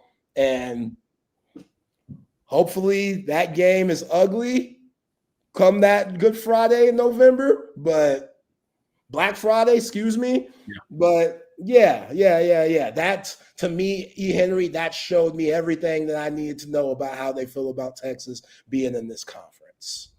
Yeah, listen, I personally am not a big bulletin board material guy. However, I understand and appreciate everything you said. I have always been under the belief that if you need extra motivation to go play A&M, OU, whoever, like, you're in the wrong deal. And with one caveat being, you may have players who don't know anything about the rivalry, right? Last year, for example, A&M, all these kids were in elementary school the last time A&M and Texas played, right? So it wasn't that they didn't know about the rivalry, but it's not like, it wasn't like Texas OU, right? Because it hadn't played all the time. Or you have kids from out of state, and that'll be a nice segue. We'll touch on Derrek Cooper in a second, but you have kids from out of state who didn't know anything about the rivalry, right? Like Jack Endries, for example, in California. You don't know anything about Texas A&M or Texas OU, right? So maybe there are exceptions where, okay, here's a little edge. But I'll be honest with you. And again, like I said, I'm not a bulletin board material guy, but if I were in that locker room, I would take more issue with what Adams said, the offensive lineman, just considering it's this revisionist history. Even Mike Elko, And I wasn't really going to come down on Mike Elko a ton, but earlier in the offseason when, he said, all right, we felt we were right there with Texas. As a journalist, I'm flabbergasted because your own words post-game were physically annihilated. And I understand that in the immediate aftermath of games, that's when players and coaches are most emotional. So maybe Mike Elko, feels different about it now. But no, you were physically annihilated. I watched it. You were right the first time. And kudos to you being honest the first time you said it, right? So this revisionist history of we were right there with him. Yeah, I mean, the game was only, a 10-point difference, but it never felt like that. It felt like Texas was in control of that game from start to finish, quite frankly. So outside of Will Lee being a Longhorn killer, because Will Lee's had excellent games against Texas with Kansas State and with Texas A&M. For those who don't know, Will Lee, Texas A&M cornerback, Will Lee the third standout. Outside of him, I ain't see nobody else who really, showed up for A&M that night. So is that the brother that got the pick six? Yes. Okay. Yeah. So I that would bother me more than the fight song. But yeah, I can appreciate everything you said there. Like I said, in terms of players coming from out of state, you did touch on Derrek Cooper. And I always find it funny, right? Being on social media, and we've all talked about it. We've all seen it. Fans who say, all right, if you got our player, it was culture. I'm not talking about Texas. I'm just talking about broader college ball landscape. If we got our guy, a recruit, it was culture. If we didn't get him, he's chasing the bag, right? Like, come on, man. This is my thing on Derrek Cooper. And if you allow me to say, I'm going to make a bit of a bigger point. I do think culture plays a significant factor in Texas signing players. I do not think it's all about money. However, as I said in the first hour of the show, you still are dealing with guys who are operating kind of like free agents. Stick with me here, Zay. Everyone's motivation is going to be different. Some guys, like a Michael Taft, who bleeds burnt orange, boom. The first time he gets that Texas offer, he didn't get a Texas offer, but you know what I'm saying? The opportunity to play for Texas, I'm sold. You're going to have some guys who all things are equal. Let's be honest. I hope this doesn't upset anybody. Texas, Georgia, Michigan, Ohio State. When you're talking about that upper echelon of school, facilities, you may have a little difference here or there, but all things considered, they're in the same ballpark, right, Zay? Yeah. What's that factor that's going to put it over the top? For some guys, it's culture. For some guys, it's seeing, damn, I see the way Anthony Hill, showed me around. I see the way Michael Taft showed me around. I see the way these guys are bonded, close-knit, tight. That's the factor that's going to put it over the top. But if all things are equal, sometimes you have a guy who's like, hey, if all things are equal, who can get me what I'm looking for financially? And I think, and again, I am not Hank South. I'm not Jordan Scruggs, Will Turboff. Those guys all do a great job. Will and Jordan, of course, you can hear them during the week here on Texas Sports Unfiltered. Hank South can see his coverage at 24/7 Sports. I'm not those guys. I'm just giving you my perspective. I think Steve Sarkisian and Texas have taken an approach that said, if all things are equal, we're not going to go pay $6 million. Remember Dominic Williams last year, right? We're not going to go pay something crazy for a guy who's just bag chasing. Like, no, that we're not doing that. But if all things are equal to this kid, and we kind of get a sense that it's not going to be facilities, it's not going to be, city that's going to separate us. Okay. And here's the key. It's a position of need. It's a position of need. It's a player that we've deemed we're willing to go the extra mile to drop a few extra bucks. Then yeah, that may set it apart. And I do think that was the case with Derrek Cooper, where all things considered, remember, he hasn't taken an official visit yet, right? It's only been an unofficial. He'll have his official visit. And yeah, I don't think Derrek Cooper took an unofficial, excuse me. I think there's a picture of him and Sark on campus. On campus, okay. All right. But I don't think it was an official visit. Right. I'm trying to recall. I know he hasn't taken an official, but my point is this.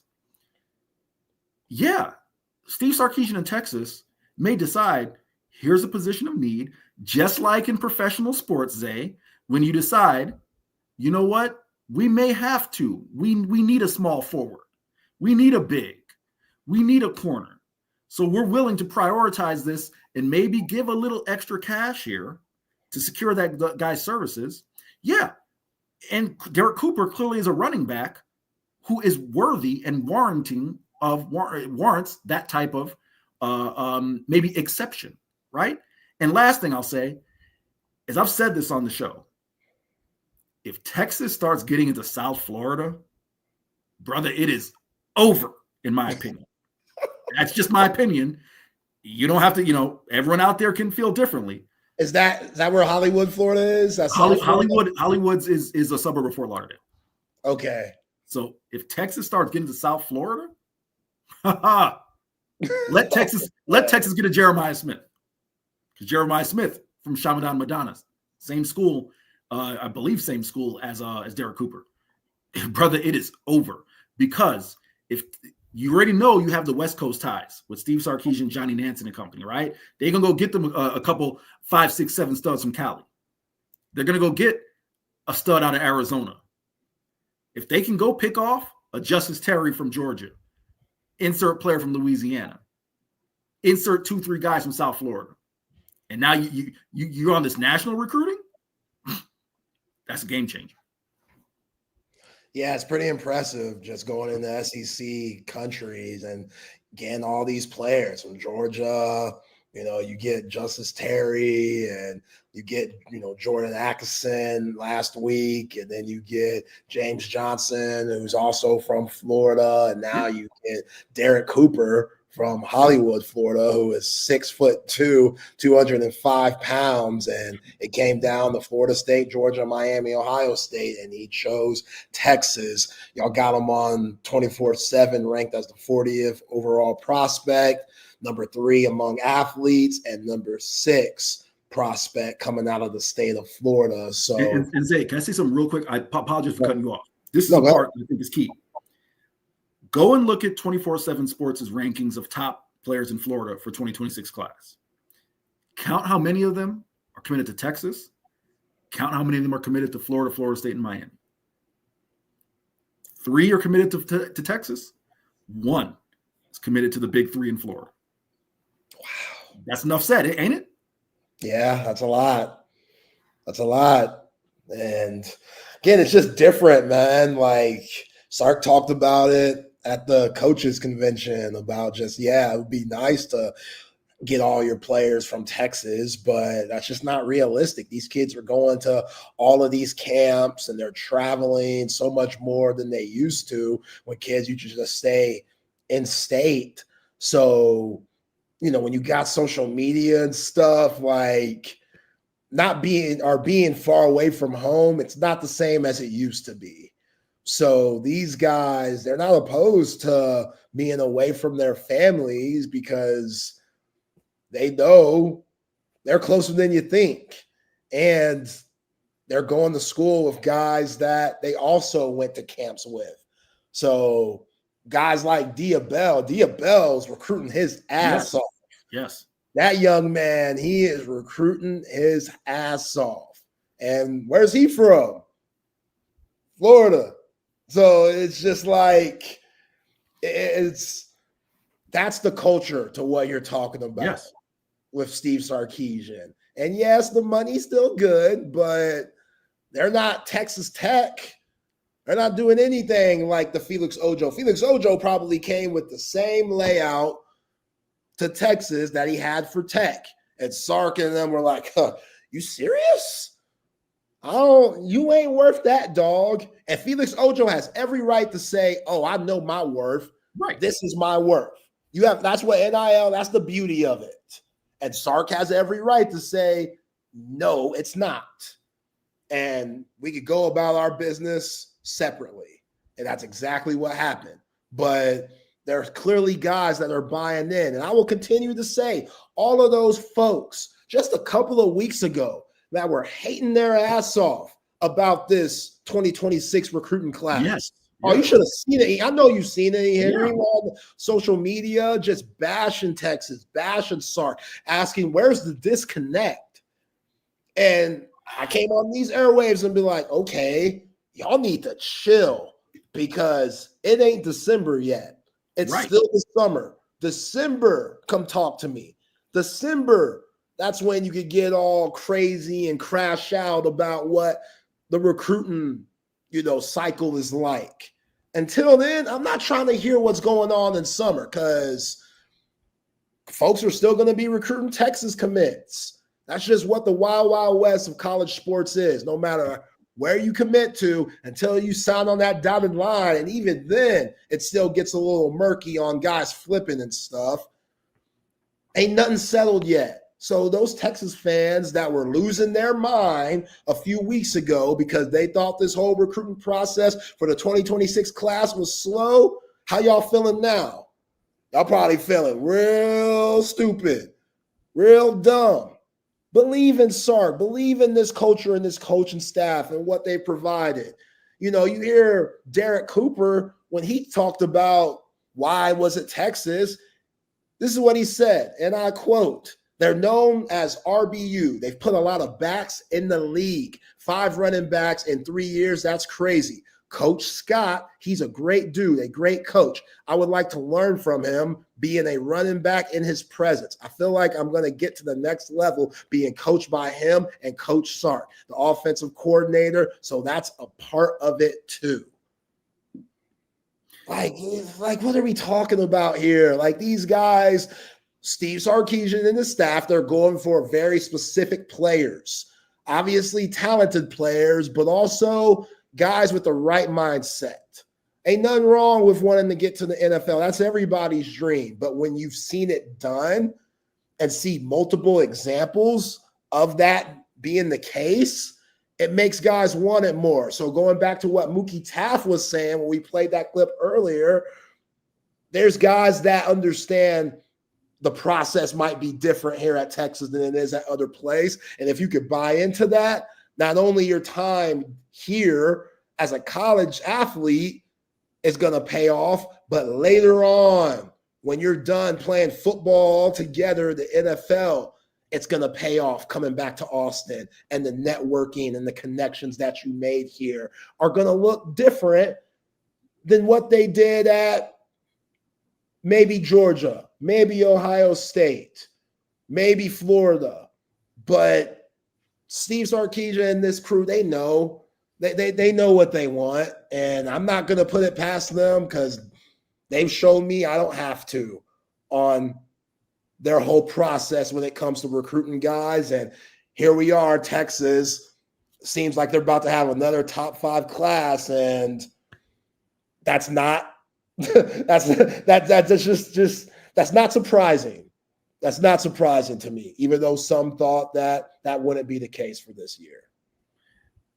Zay, I was a little bit just curious when I saw, and listen, again, social media, I'm not critiquing fans, but things you get in that echo chamber, right? The echo chamber, and you start hearing, oh my gosh, Texas missed this guy. Oh my gosh, Texas missed that guy. Zay, I'll just ask a simple question. Because me, like put my job aside for a second, just as a person. I'm a big trends guy, right? Like whoever you show me that you are, or you show me what to be, that's what I will believe in, right? You can do something once, no big deal. You show me consistency, that's what I believe in. Zay, how many times, this is a real, not rhetorical, real question for you. Since Steve Sarkisian has been in Austin and he's had the full class, so exclude his first year, right? Because obviously it was a mix of Tom Herman and guys he wanted. Since he's been in Austin and it's been his full recruiting class, how many times has Steve Sarkisian not secured a top 5 recruiting class? Has he ever? No, 0. I don't think he has. Yeah. So my question is, when you see people panicking a little bit, why? Hasn't he shown you? The proof is in the pudding. The last 4 classes, 24/7 Sports, top 5 overall recruiting classes in the nation. That's not even getting to the aspect of it not being December. It's nowhere near December. There are going to be flips. Y'all, I know y'all remember Xavier Filsme was a flip, right? I know y'all remember Ryan Wingo was someone who there was talk of could he stay to his home state and go to Missouri? Nope. Texas wrapped that up, even though Ryan, fell asleep, was a little late getting the stuff in, was asleep as many 18-year-olds were. I get it. you know where Texas is going to be. You have no reason. Sure, may Texas miss out on a recruit? Yeah. But Ohio State's going to miss out on a recruit. Georgia, Alabama, Michigan, USC, insert school. They all are going to miss out on recruits from time to time. You're not going to get everybody, but the proof is shown that come early signing day and come when this is all wrapped up, Texas is going to have a top 5 recruiting class. Another point you made that I do firmly believe, this is a Steve Sarkisian talking point that I do firmly believe. They are looking for specific guys, right? And every coach in the nation is going to say, oh, we have a type of player, a type of athlete we're looking for. And some of that is BS. Some of that is like, listen, we just need guys. We want the top guys. It doesn't matter. We'll make it work. No, I do believe Steve Sarkisian, if you take a look at who he's worked for, Nick Saban, Pete Carroll, maybe Pete Carroll at SC maybe was a little bit more laissez-faire, a little more, relaxed, hands-off. I don't want to say hands-off. That's the wrong phrase, but a little more like, just give us studs. I'll make it work, right? Give me as many studs as possible. Nick Saban, while sure, he signed 8 billion 5-star recruits. There was a type of guy that Nick Saban was looking for, right? So believe that with Steve Sarkisian, in my perspective, in terms of recruiting class. So, yeah, I'm not stunned that over the last few weeks, the recruiting has picked up and they've signed some guys. I did have some people in the recruiting world who I trust who, quite frankly, I felt they were a little bit, prisoner of the moment, saying, man, Texas can't get anybody. It's like, Zay, I covered group of 5 for 6 years. I know what it's like to not get somebody, all right? I know what it's like to be like, man, we just hoping this kid, his offer from insert power 4 falls off so we can get it at the end, right? I know what that looks like. Texas is not in that position. So, yeah, I'm not surprised that Texas recruiting's picked up. I won't belabor the point too much because I know you did want to also talk about Jaden Blue as well. Sneak that in before we wrap up. But, yeah, I'm not surprised. And I expect, listen, the recruitment's going to continue. They're going to have to secure some of these guys through December.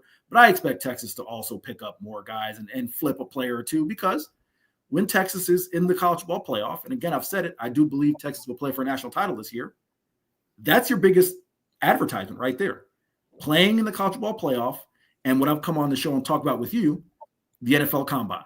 When you got 14, 15 guys at the Combine, those are your biggest advertisements over anything else, in my opinion. Yeah, well said. Well said. He is Eric Henry filling in for Chet Brown, Horns 24/7's finest. Before we get to that Jaden Blue talk, definitely want to get to that.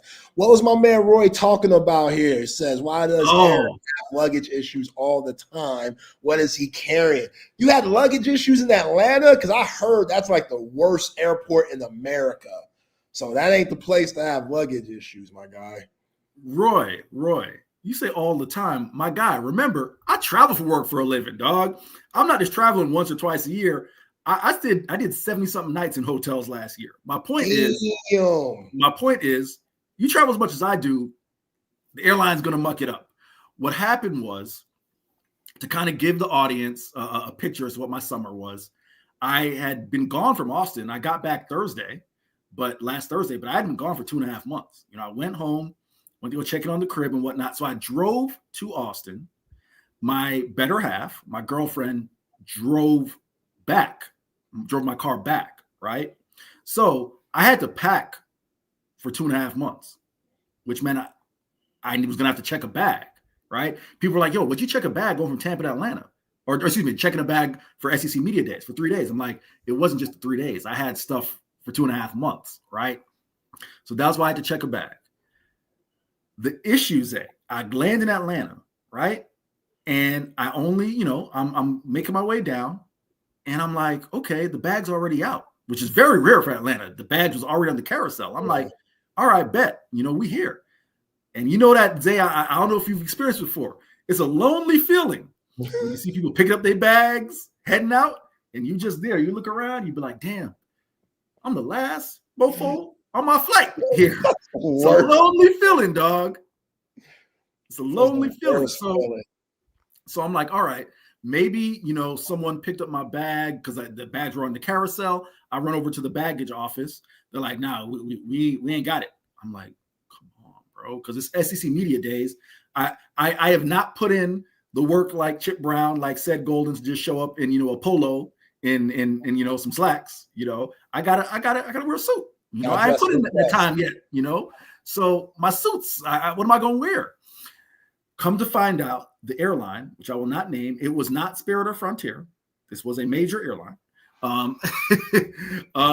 Bro, the bag didn't make it on the plane. Wow. So when I dropped it in Tampa, somehow between, you know, the carousel and them, it never made it on the plane. So they're like, yo, we know your bag was tagged to come to Atlanta. Come to find out, it's never made it on the plane. So they had to put it on like it was like an 8 p.m. flight to Atlanta, and it got delivered to me 10 p.m. Excuse me. They put it on a afternoon flight, and it was delivered during the show when we was doing the flagship. Okay. So that's what happened. Okay, it's not too bad, but either way, it was inconvenient. Yeah, correct. Okay. Yeah. By the way, because you've been to a lot of airports, obviously. Yeah. What's your favorite airport? I will give you one that's not Tampa, because obviously I'm from Tampa. Tampa's a very easy airport. Favorite airport, you know, one that's super easy to navigate for me, McCarran, Las Vegas. Okay. McCarran is a very easy airport. I'm trying to think of others that are like in the SEC space. I don't mind Atlanta because I've been to Atlanta so many times, so I know how to navigate it, right? But it's a monster if you don't fly a lot. Excuse me. Nashville, another one in the SEC space, very easy. It's a bit of a walk from the main terminal to the rideshare. So for those folks, you know, who struggle to walk or whatnot, that can be a pain. It's not Austin. Austin, you got to walk a mile and a damn half to get to rideshare. But yeah, if I had to give you a couple right now, I would say Chicago, O'Hare, I would say Nashville, and I would say Las Vegas outside of Tampa. Okay. What about for food? Because I know you probably have layovers and times where you have to eat and stuff. What about for food? I am not a fan of this airport otherwise, but Charlotte, Bojangles and Charlotte Airport. I've always heard that. Yes, sir. I've always heard that. I was like, this gotta be a myth. No, I've heard it from like rappers and just random shit. They always say Charlotte's always popping. The Bojangles, the food in general, but the Bojangles in Charlotte Airport, definitely. And your boy will be at Duke, Texas, in Charlotte. So I will make sure to get that Bojangles. Charlotte has good food. Who else has good food? Where was I? Houston, George Bush. George Bush has real good food. New Orleans has New Orleans Airport. Louis Armstrong, also real good food. And last but not least, I'll throw another one in there. Miami Airport is horrible to go through, but the food is good. Okay. I like it. Yeah, I've always heard that thing about Charlotte. Yes. Like, I don't know why, but I've always heard Charlotte, special place. But yes, sir. Okay, so you'll be on the show tomorrow, filling in for Chip again. Let's save that Jaden Blue story for tomorrow. We can open with that. That's a little teaser, because for someone who saw Jaden Blue in a different light, because y'all got to talk to him and stuff, I'm very excited to hear your thoughts on just the narrative going on with Jaden. And I have a relationship with Glenn Smith. I do Glenn Smith. Okay, there it is. In Waco. Me too. So, yeah. Me too. All right, cool. Bet. Awesome. We'll figure that out then. Last 10 minutes or so, because I know huge hip hop fan. I don't get to talk about this, Chip, just because, you know, Chip a little dated. You know, I have to give Chip his love because he did go to a Wu-Tang concert recently. Oh, he went to the Wu-Tang concert? He went to the Wu-Tang concert with Run the Jewels opening it up. So I was like, damn, I don't know if that was an Eleanor gig. I'll probably have to give the credit to Eleanor here, just because, you know, I was naming off Wu-Tang members and Chip was just kind of like, huh? I was like, yeah, I was Raekwon and Ghostface. You got Capadonna. Yeah. How was it? Chip was like, huh?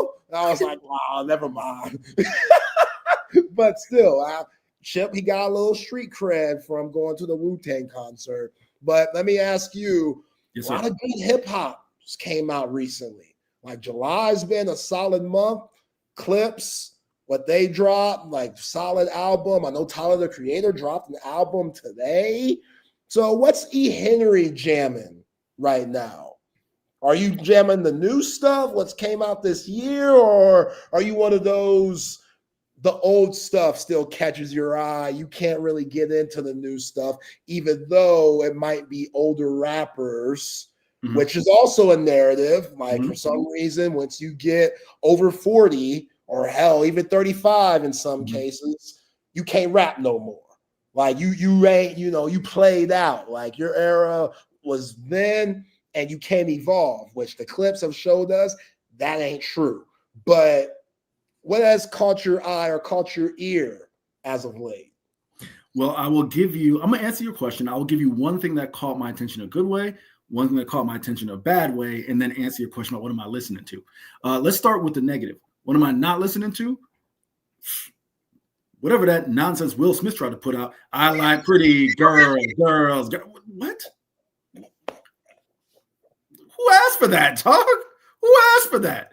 Man, yo, I know you got a tumultuous personal life, but you 56 years old out here talking about I like pretty girls. No one asked for that. No one asked for that, dog. And you say you saw the video. You saw Will doing all this with the kid. No one asked for that, dog. Like Will, no, man. So that's what I'm not listening to. Oh my God. That's what I'm not listening to. What am I listening to? The clips. Listen, I'm a big Pusha T fan. I know he goes by No Malice, but Malice, I know him as Malice. I don't know who No Malice is. I don't know who No Malice is. Yeah. He tried to be like, oh, I'm positivity now. So No Malice, but Malice, Pusha T and Malice. I'm a big clips guy. Even though, and it's funny because you talking about aging, right? That's one of those things where, you're talking about, Malice. I can't remember if it's Malice or Pusha T, but one of them born in 1977. One was born in 1973, right? So we're talking about brothers in the late 40s. Malice is older. Malice is okay. Yeah, Malice is older, right? Yeah. But if you still got it, right? And easy target. Yeah, but like, there's that Canadian guy who keeps running his mouth saying nonsensical things, talking about British rappers are the most authentic type of. Shut up. Who are you talking about? Justin Bieber? Who are you talking about? Drake. Oh, okay. Did you hear the quote when he was like, "Oh, I don't even compare myself to American rappers because British rappers, everyone knows British rappers are the most like." Dude, shut up. Take the L.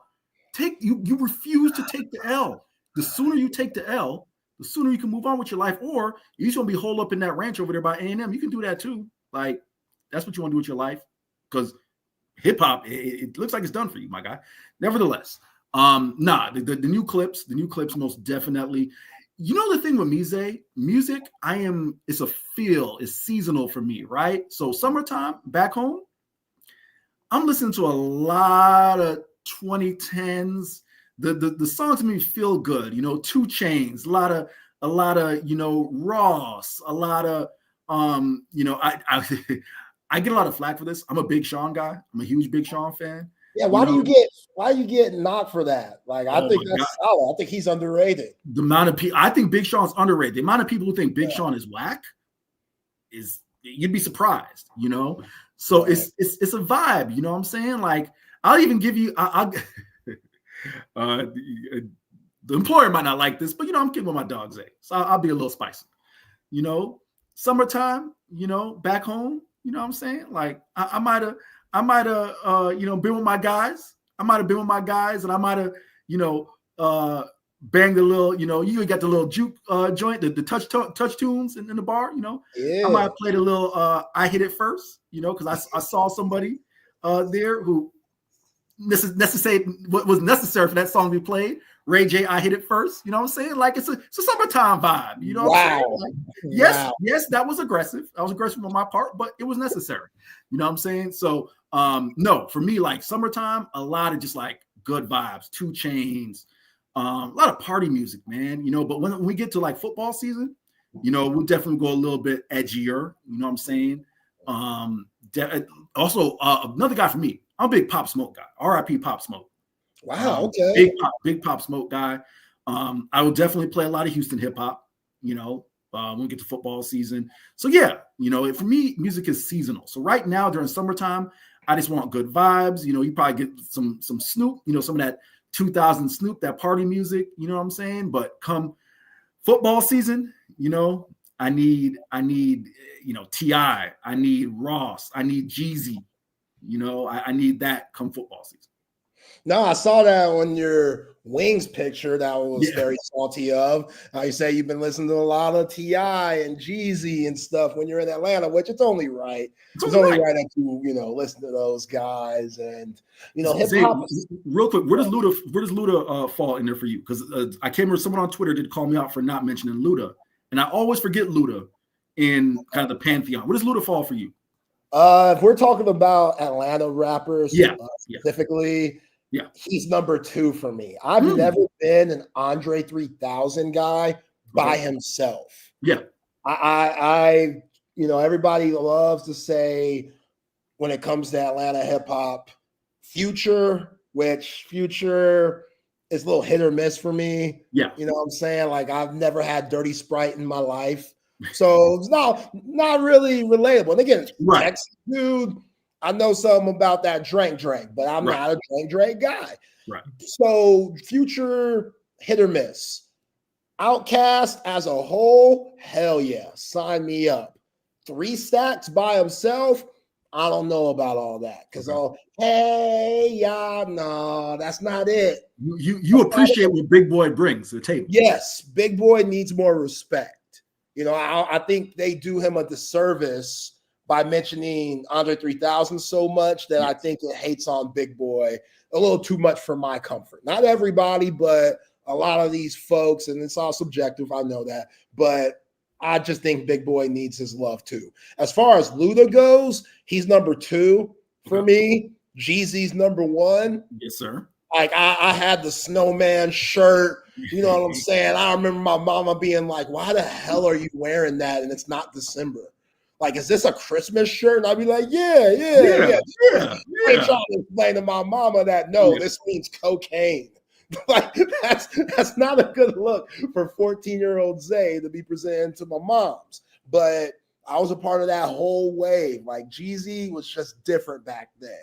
You know what I'm saying? Like, like it was just Thug Motivation 101. Yes, I just saw a clip from him recently saying that like in that album shoot, in the cover where they had all the boxes with the money, that's real money. Wow.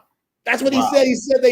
He said Def Jam brought in all this fake money. He was like, no, I can't do that. And then he hit up someone and moments later, millions were delivered just for a photo shoot. And everybody was like, what the hell is this? But that's why we love Jeezy. Shit like that.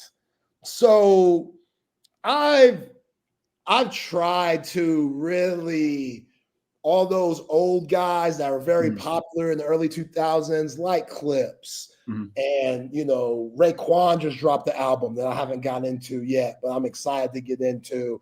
And Raekwon, first time we heard of him was 93.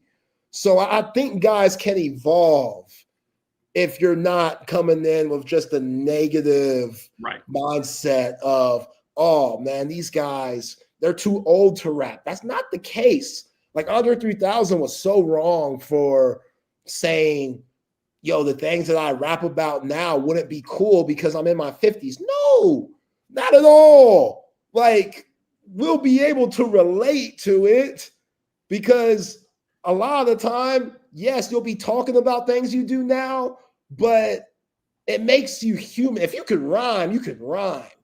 Like there's different, double entendres and metaphors you can still pull out at the Clips age where they're 52 and 48, and they might have the album of the year, and they still look cool. And Black Don't Crack, that E. Henry, so they still look the same.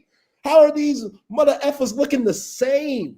Like, how are they doing? But somehow they've made it work.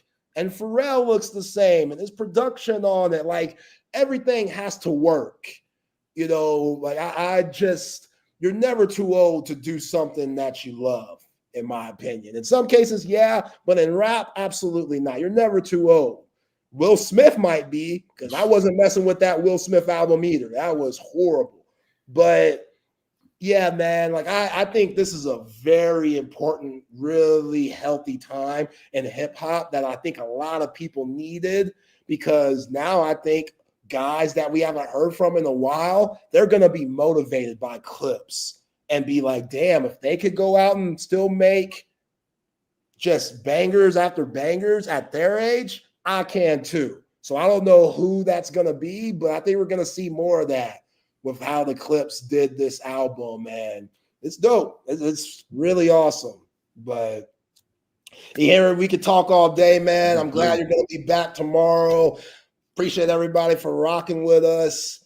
Henry Horns 24/7. Go check him out on horns247.com. But got to bring in the open gym, fellas. Matt, Patrick. Oh, here we go. That's quick. What's up? What's going on, man? How y'all doing? Good. Yo, man, what the hell are we doing, NBA Summer League? Why are we giving rings if you win the Summer League? It's dumb. It's dumb. I'm sure it has something to do with the sponsor.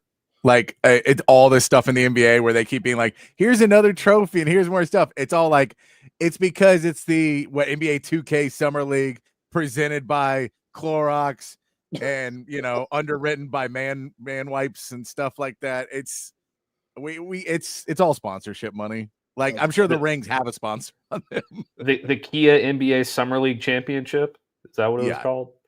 It's something. There's always a sponsor on it. It's dumb. There's no reason. We don't need to have it. If I know I'm not gonna make the Hornets roster, I'm selling that ring immediately. Like we're getting. I don't know. I feel like it's probably fake. Yeah. Yeah. I mean, how much are you selling it for? Just for diamonds or what? I don't think they're. Yeah, I can't imagine they're that expensive. Because normally the team pays for them. The team's not paying for Summer League rings. Yeah, the Hornets aren't spending money, Zay. No, I'm not saying that. I'm trying to think of how much it would go for. My girlfriend buys jewelry at Target that looks like fake diamonds, and it costs like $10. I'm sure that's all it is. It's just like some big plastic fake diamond that's just supposed to look nice, but it actually resells for like 25 cents. It ain't like those Eagles Super Bowl rings. They got the wings that pop out on them. That's dope. I like that. that's I like that. Yeah, you got to make that ring stand out. But Patrick, Matt, I'll be locked in. Appreciate you boys. I'll have a good show. Later, appreciate you, brother. Let's roll into Open Gym here on Texas Sports Unfiltered here on a Monday afternoon. Myself, Patrick Davis, alongside Matt Galatzan of Texas Longhorns on SI. Lots of good stuff to get into today. Did you have a good weekend, Matt? Just enjoy the weekend. Maybe watch a little Scotty Scheffler. Just have a good old time. I did. I had a good birthday celebration. Nice. Nothing too crazy. Just went to dinner and had some fun. And it was a nice, relaxing weekend. I can't complain. And Scotty winning the Open on top of that was just the cherry on top. I guess. Now he's just one more major win away from getting the Grand Slam. All he needs is the U.S. Open, and he's finished second there before. So could be coming pretty soon. Could be. I mean, yeah, it is crazy that in this year, he's pushed two closer now. He's got, so now it's just the U.S. Open. It's just that one, and he's tied for second on that. So it's not like he has got he's not been so bad at it, but yeah, hopefully he won't take a Rory McIlroy amount of time to get the. But I mean, that'll be crazy too. Like if he gets it next year, I don't know I doubt we've ever had back-to-back years of Grand Slam getters, like career Grand Slam getters, because we saw between Rory, it was before Rory was Tiger. And that was, a long time between those guys. And before that, it was like Nicklaus or somebody like that. So it's just been a long time for all those guys in between, but it was good to see him get another victory and play well. Always good to see that. As we get rolling along here on a Monday afternoon. I want to remind everybody you can join us on the chat line if you're on there on Facebook, Twitch, X, or on the YouTube. You can hit us up on the chat there and join the conversation. Or if you're listening in the app, great way to download that. Always keep in touch with Texas Sports Unfiltered. You can hit us up on the text line 512-222-9328. So that is where you can hit us up on the CODA text line as well if you want to join the conversation with us. We're going to get into a lot of college football talk. Jerry Jones spoke to the media today, so we'll get into that in hour 2. We'll get into Jerry Jones and everything he said and some reactions quickly off of that. Some other NBA talk as well as camps kicking in very quickly. DJ Dog 31 says the Jane Blue is lazy story. Jordan Scruggs related a story of Blue coordinating player-led workouts during COVID year while in high school. Now he's lazy. Yeah, no, it's a dude in Dallas. It's one guy in Dallas who has gotten reports, and I mean, we can get into it in a little more an hour or two, but I think we heard a lot about from Jerry basically being, I don't want anyone to work out anywhere but at the Star. I need you at the Star. And there's 2 reasons for that. The real reason that Jerry won't say is because he sells tours. And so when the Star is empty, it's harder for him to sell tours. That's why he wants guys there. I'm just telling you off the top, this is about money for Jerry Jones. This is about him being an architect of a marketing business, not an NFL team. So they're probably upset that Jaden Blue worked out somewhere else other than the Star when they had other rookies working out at the Star. Jaden Blue being from Texas, having more options to maybe go work out some other places, work with some other guys, knowing a lot of NFL players because playing at Texas, possibly when it worked out with some other people, worked out with some trainers he was more prepared with, than going in and working out with, not necessarily the people he wanted to work out with or any of that. Now he's going to be at camps. He's already there. He's working. It seemed like much more of a, we're not seeing what he's doing than he's not doing anything. And those are 2 wildly different things that don't make you lazy. It just means he's not here every day. But that's not being lazy. That means he's not here. I don't even think it's that, Patrick. You think it's a guy who made it up? I think it's a guy who read Dane Brugler's scouting report of Jaden Blue heading into the NFL. I'm serious. I think he read Dane Brugler's scouting report of Jaden Blue heading into the NFL draft. And in Dane Brugler's scouting report, he says he needs to learn how to be a professional. And I think the guy took that, tried to turn it into his own thought and create a headline or a viral moment. I don't think that guy has any idea what Jaden Blue is doing. I don't think that guy has any idea what Jaden Blue is in the eyes of the Cowboys or anything like that. I've seen reports from people that I trust that say multiple people within the Star are have no problem with Jaden Blue, and they're super happy with him, and they're glad that he's working. Do they wish he was working out at the facility? Sure. Yeah. But they don't have any bad thoughts about him whatsoever. So it's just a guy who's trying to make a name for himself, and that's it. Yeah. No, and that's what I say. It could be either one. Neither one is really him being lazy. So, yeah. But yeah, we'll get into an hour or 2 with Jerry Jones, but he's livid with Trayvon Diggs right now. He is on one today, man. He was on one. He's livid with Trayvon Diggs, and the concept of him working out anywhere else is really, really upsetting him. So there is something going around in Dallas right now of Jerry wants to see you work. Jerry wants to micromanage. He wants to make sure you're there. And again, it is so he can give personal tours and have you in a weight room that has a big glass window in it so people can walk by and see the Cowboys working out. That's really what it's about. Jerry doesn't care about winning football games. He hasn't cared in a long time about winning football games. I think gave up on that dream like 95. But every year the Cowboys are in it. Every year. And we'll get into an hour or 2. I don't want to get into it because it's a mess. We'll get into some college football talk first. Matt, it is time for recruiting updates.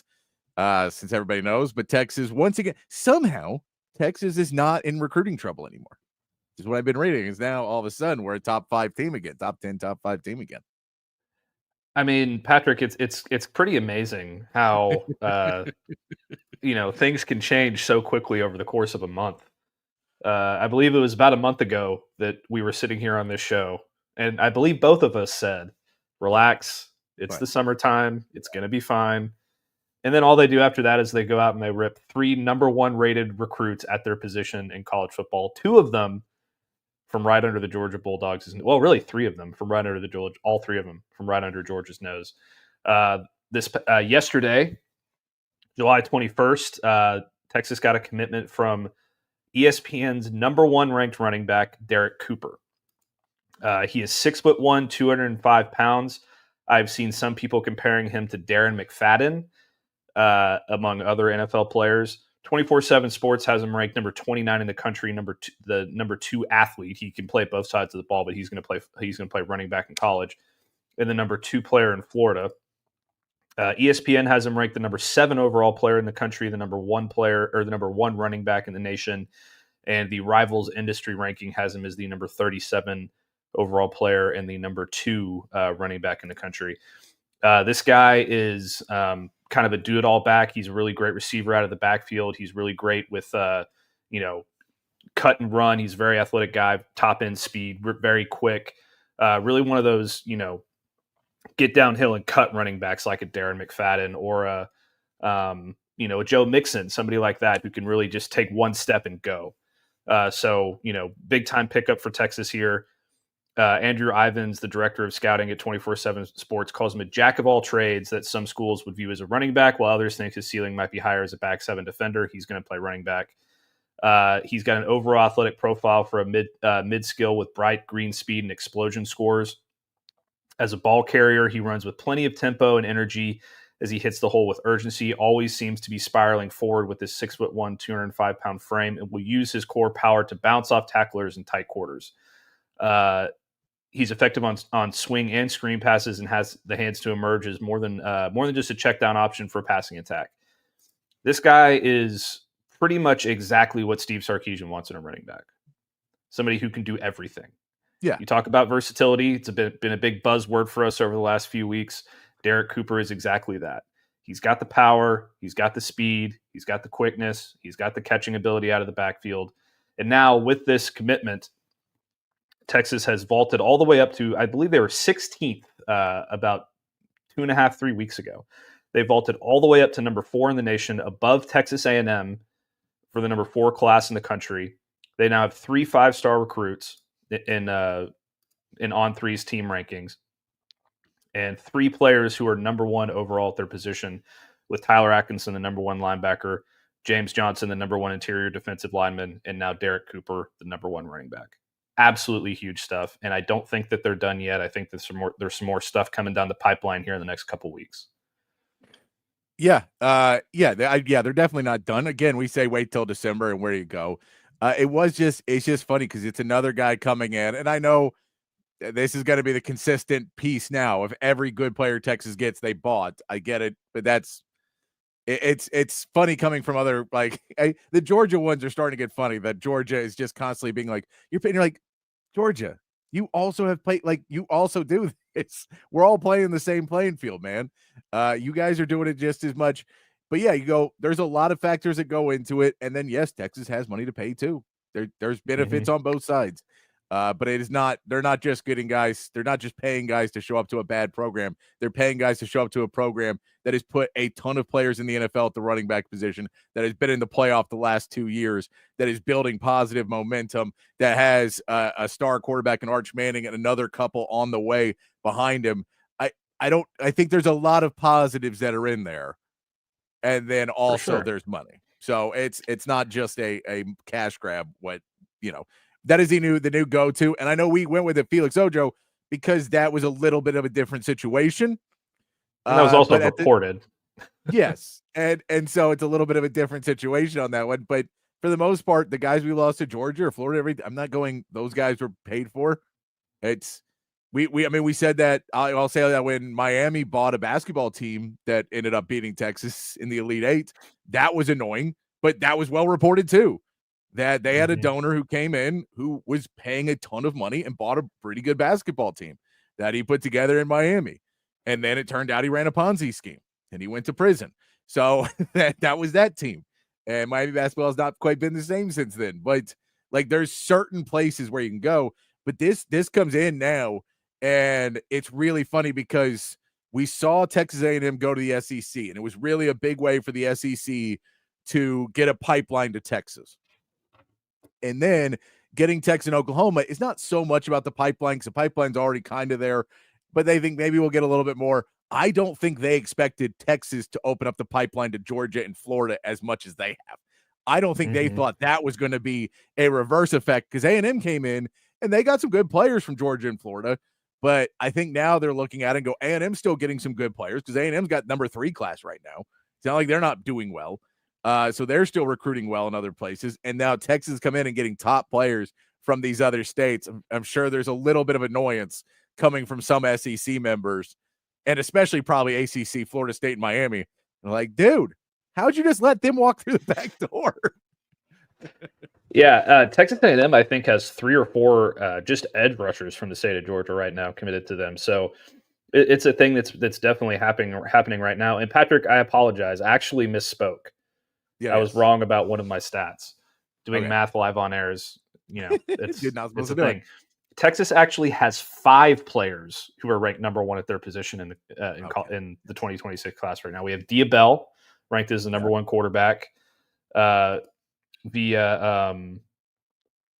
much everybody, Rivals and ESPN, both have him ranked number 1. Tyler Atkinson, the number 1 linebacker per ESPN. We have Derrek Cooper, that they just got, number 1 running back per ESPN. James Johnson, the number 1 defensive lineman per Rivals. And then also Jermaine Bishop is the number 1 athlete according to 24/7 Sports. So they're definitely cleaning things up right now, and it's a good thing to see. And it's something where it's developing this really cool. It's not developing because it's already been developing, but it's adding to this already awesome rivalry that is being created with Georgia. And I think it's really cool. I think it has the potential to be the best non-traditional rivalry in the SEC because now they're not just going at it on the field; they're going after it with recruits, and the fans are getting after it on social media, and it's really turning into something fun. So, it's been a lot of fun to watch for sure. No, and I'm guessing it's going to add a little steam to that Florida game, at least for the people in Florida now, that you may get a little bit of more of that from the radio people and people, press and media out in Florida. It's being like, Texas coming in and stealing our players now. Like this is not no longer the enemy because they're big old bad Texas. Like they're legitimately coming in and taking players out of our hands now. So I think you may see that narrative reign a little bit more when we go into Florida and try and get that crowd a little bit more upset at Texas. I don't think it'll take much. We know when we were in the Big 12, it didn't take much to get people upset at Texas. So I don't imagine it'll take much, but it could add a little more. Well, I mean, they're already kind of pissed off because Texas got CJ Baxter when he came in, and they got Xavier Filsami when he came in. So I remember getting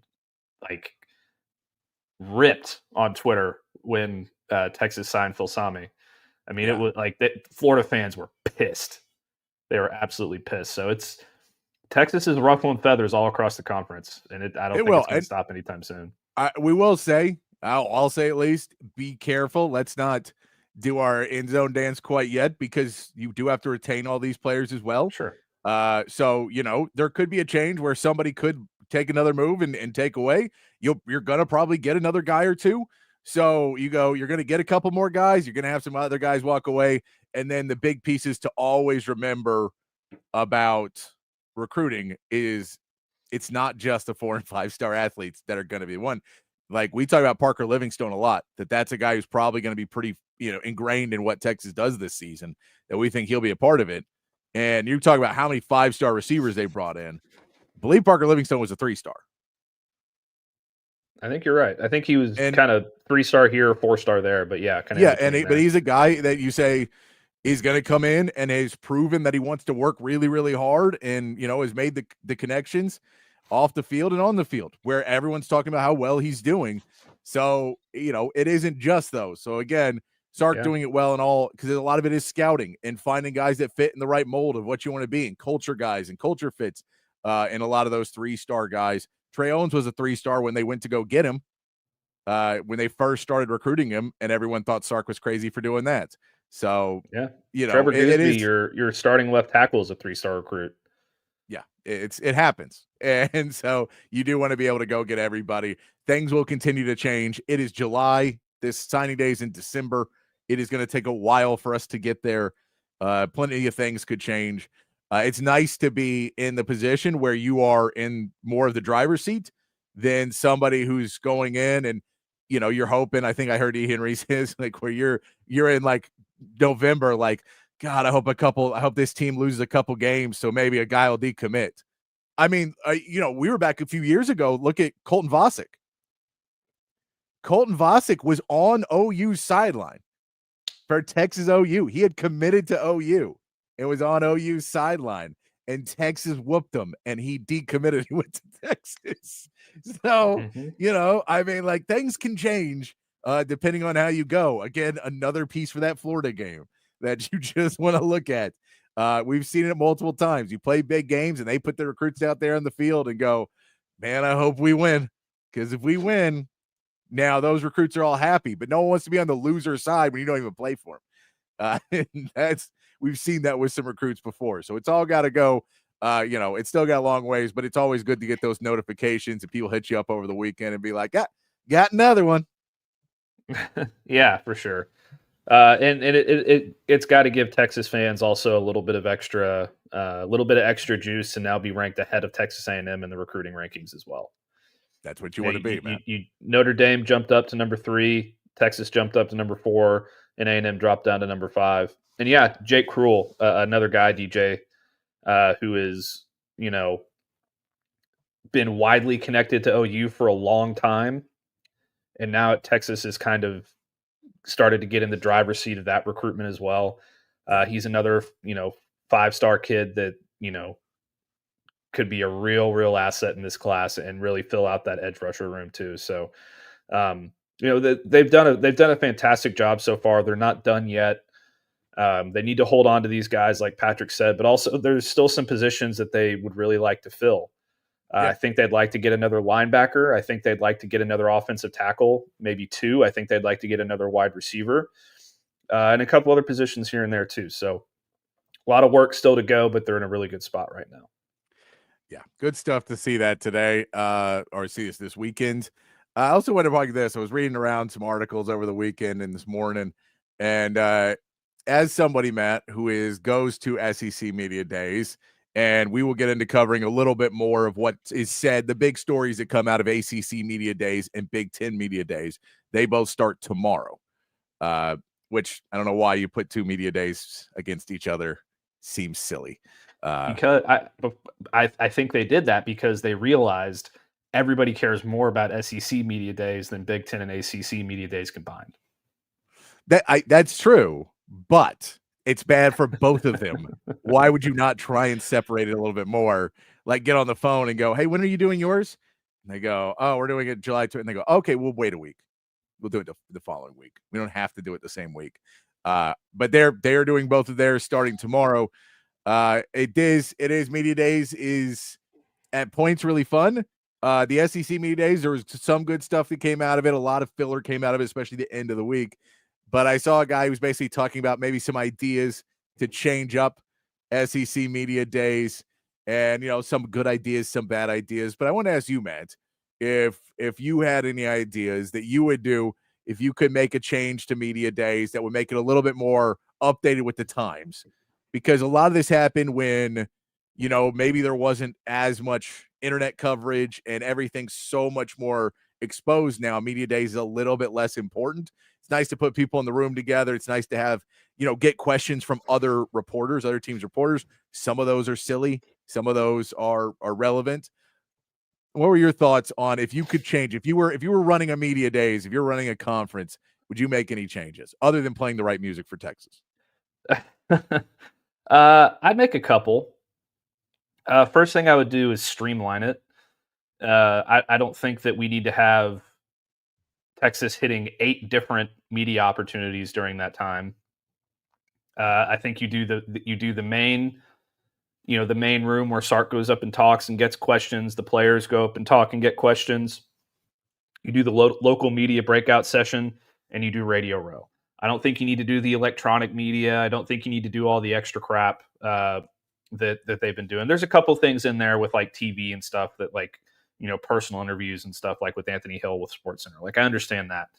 Yeah. But streamline it, make it a little bit shorter for each team. And then also make the whole event shorter. Put, 5 teams the first day, 6 teams the second day, 5 teams the third day. And, don't make it 4 days long to where it has to be this this long drawn out thing. Because some people have to be there all 4 days and they don't want to be there all 4 days. And we don't want to have days like we had on Thursday last week where it's, Kentucky, Missouri, Arkansas, and Texas A&M is the headliner. Well, whereas you had other days where it was, Georgia, Texas, and whoever else was going that day is just much more desirable days. I would probably also credential a little bit harder, maybe be a little bit more deliberate with who you're letting into the events.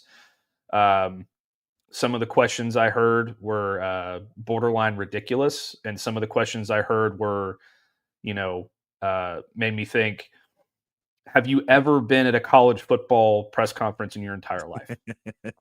Like one person asked Sark about Tyler Atkinson specifically, and it is a rule that a coach cannot speak on a recruit specifically before they have signed the dotted line on their national letter of intent. So things like that. The last one is a bit of a old grouchy reporter gripe, I think, but they could definitely make things quicker and more streamlined and draw it out a little bit less. Okay, I like that. So one of the suggestions this guy had, which I think it would be fun. I don't know if it would go over the right way, but I think it'd be fun, is that the media gets to pick which athletes come with the school. So you don't get to have the benefit of like, because we see they says Marcel Reed not showing up. Marcel Reed would have been there if Texas, like every quarterback would have to be there. And you'd have to, but I think that's, I think you'd have a different way of doing it. And I mean, I think it'd be interesting of not necessarily just picking guys that nobody really cares to, like, there's no questions for some of these people. And so I get you're bringing them, but it's like, well, I'm glad they're here. But I mean, we're literally doing lip service, asking them questions. We're not going to report it. We're not going to talk about it anymore because we know they're not going to say anything that interesting. And there's nothing, if we're talking about a offensive lineman from Mississippi State, cool. Like it doesn't. Now, if you want to give me a transfer and maybe we can ask why they transferred to Mississippi State and those things, maybe it'll be a little bit better. I'm just curious if you have a thought of, or maybe if it was like one person, you got to vote and go make sure one person's there. Now, granted, it would have been Arch for Texas, so it wouldn't have been, it would have been Arch anyway. I think the only thing you might have seen different is they might have missed out on Taft, who is the best guy to have.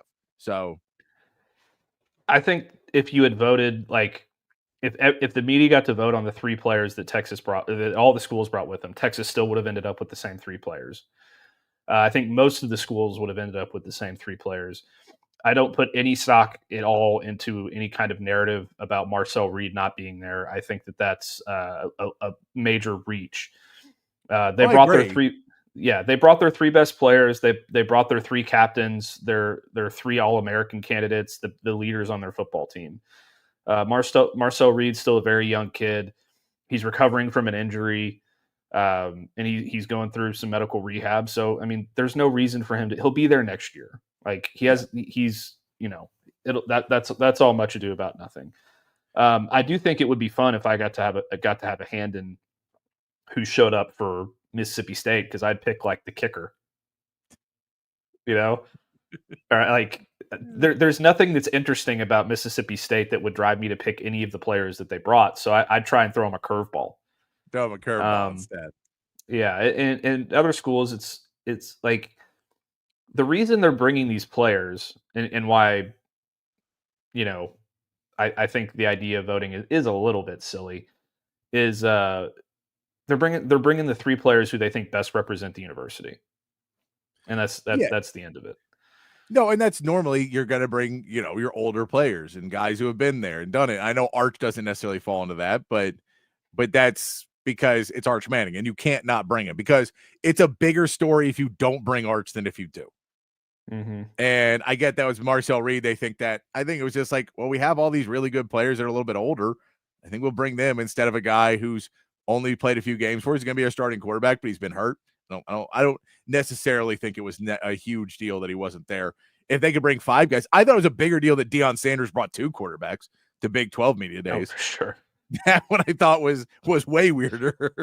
Yeah. So, no, but I think there's ways that, I always try to find ways with media days of how you could make it a little bit more interesting than kind of like another piece he said is get rid of the podium and kind of try and make it a little bit more not as like try and find ways to make it less coach speaky and get it away from such a lights on billboard everything moment that every coach is just gonna do the same kind of speech and everything else. And we're like, okay, it's not as big of a deal. You're not telling us anything.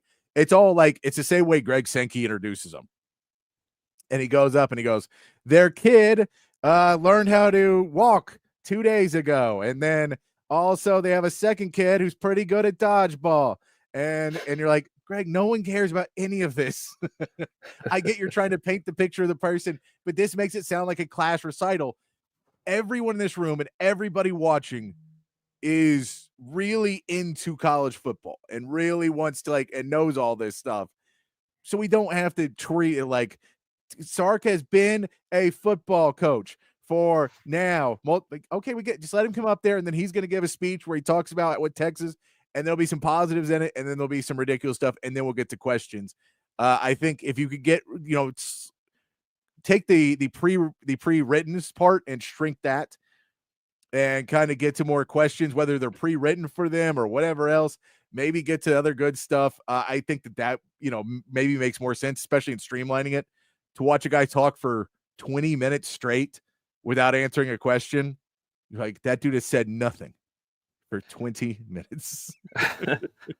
One thing that might be kind of fun is making it a little bit more fan interactive. Yeah. Like not necessarily in the sense of like the Paul Feinbaum show where anybody can call in and ask a question, because that could get very, very hairy very quickly. Yes. But, maybe have like a competition with some fans, and like they submit their questions and the best 3 questions get asked live on air via Zoom or whatever. Yeah.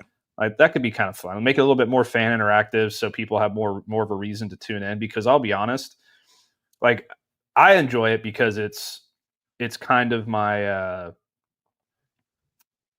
it's kind of like my realm, right? It's like that's what I like to do. I like to be there. I like the event and everything that it brings and all the different opportunities you get to do different things with coaches and players and other media members and stuff like that. But for the average fan, it can be a bit boring. So if you can find a way to make it a little bit more interactive for them or a little bit more entertaining for them, then I think that would be a good way to go. What that looks like is up to people who are way smarter than you or I. So we'll let them figure that out. But figure out a way to get fans involved. That can make it a lot of fun. Yeah, here's the pitch. You get to talk before questions for 1 minute for every win you had last season. Mississippi State would be up there for what? 4 minutes? Exactly.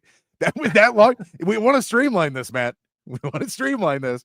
You're like, nobody, like, I'm just looking at Big Ten media days, and you're like, oh my God, on this schedule, there's like 1 good team a day. And then there's 4 teams that I don't really care that much to hear about, but they're all going to talk for 30, 45 minutes. And what is there? 18 teams in the Big Ten now? I mean, it is, I can look up the Big Ten media day schedules. It's nuts of how many teams that you can now put on. So it says, let's see, at least this one, day 1, you get Illinois, Indiana, Maryland, Nebraska, Ohio State, and Rutgers. So Nebraska and Ohio State, maybe Illinois and Indiana are going to be really long and a lot of questions, but unless you straight up ask them, does it make you feel good to not schedule anybody every single year? Like, do you guys enjoy not playing anybody? That's the only question you can ask them. Day 2, get Minnesota, Northwestern, Oregon, Penn State, Washington, and Wisconsin. Okay, you got 3 on that day. Washington's okay. We'll throw them in there as an okay team. Iowa, Michigan, Michigan State, Purdue, UCLA, and USC is day 3. It's just going to be a lot. That's a lot every day of not very good teams with good teams. And I'm not sure. Mm-hmm. I'm not sure if I'm going to be fully into caring about that full force, but I'm going to watch it for 3 days along with ACC and try and figure out stuff from it. But good Lord. Yeah, I bet the ACC Media Day sounds even worse. I know. I'm trying to look it up too. As you're saying that, we get on ACC Tuesday. We get the commissioner, then Miami, SMU, Stanford, Cal, and Virginia. So we're going to put a couple of Florida teams in there on Tuesday. Wednesday, Florida State, Louisville, Syracuse, Pitt, Georgia Tech, and Wake Forest. That is a tough day. Because, I mean, at 10:30 a.m., Florida State's done. Then you get Louisville. Like, by lunch, do you just go home at lunch? Syracuse is interesting to me. I think they're more interesting than Louisville. I don't know. The coach is good at Syracuse. The coach is good at Syracuse. Mm-hmm. Then Thursday, you get Boston College, Virginia Tech, Clemson, Duke, North Carolina, and NC State. They say Bill Belichick for the end. They were really pushing that back out there.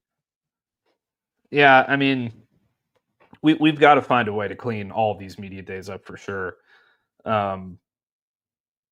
At least theirs are only 3 days. I know they need to be 3 days. The SEC, I know, stretching up to 4. I know why they do it. It needs to be 3 days.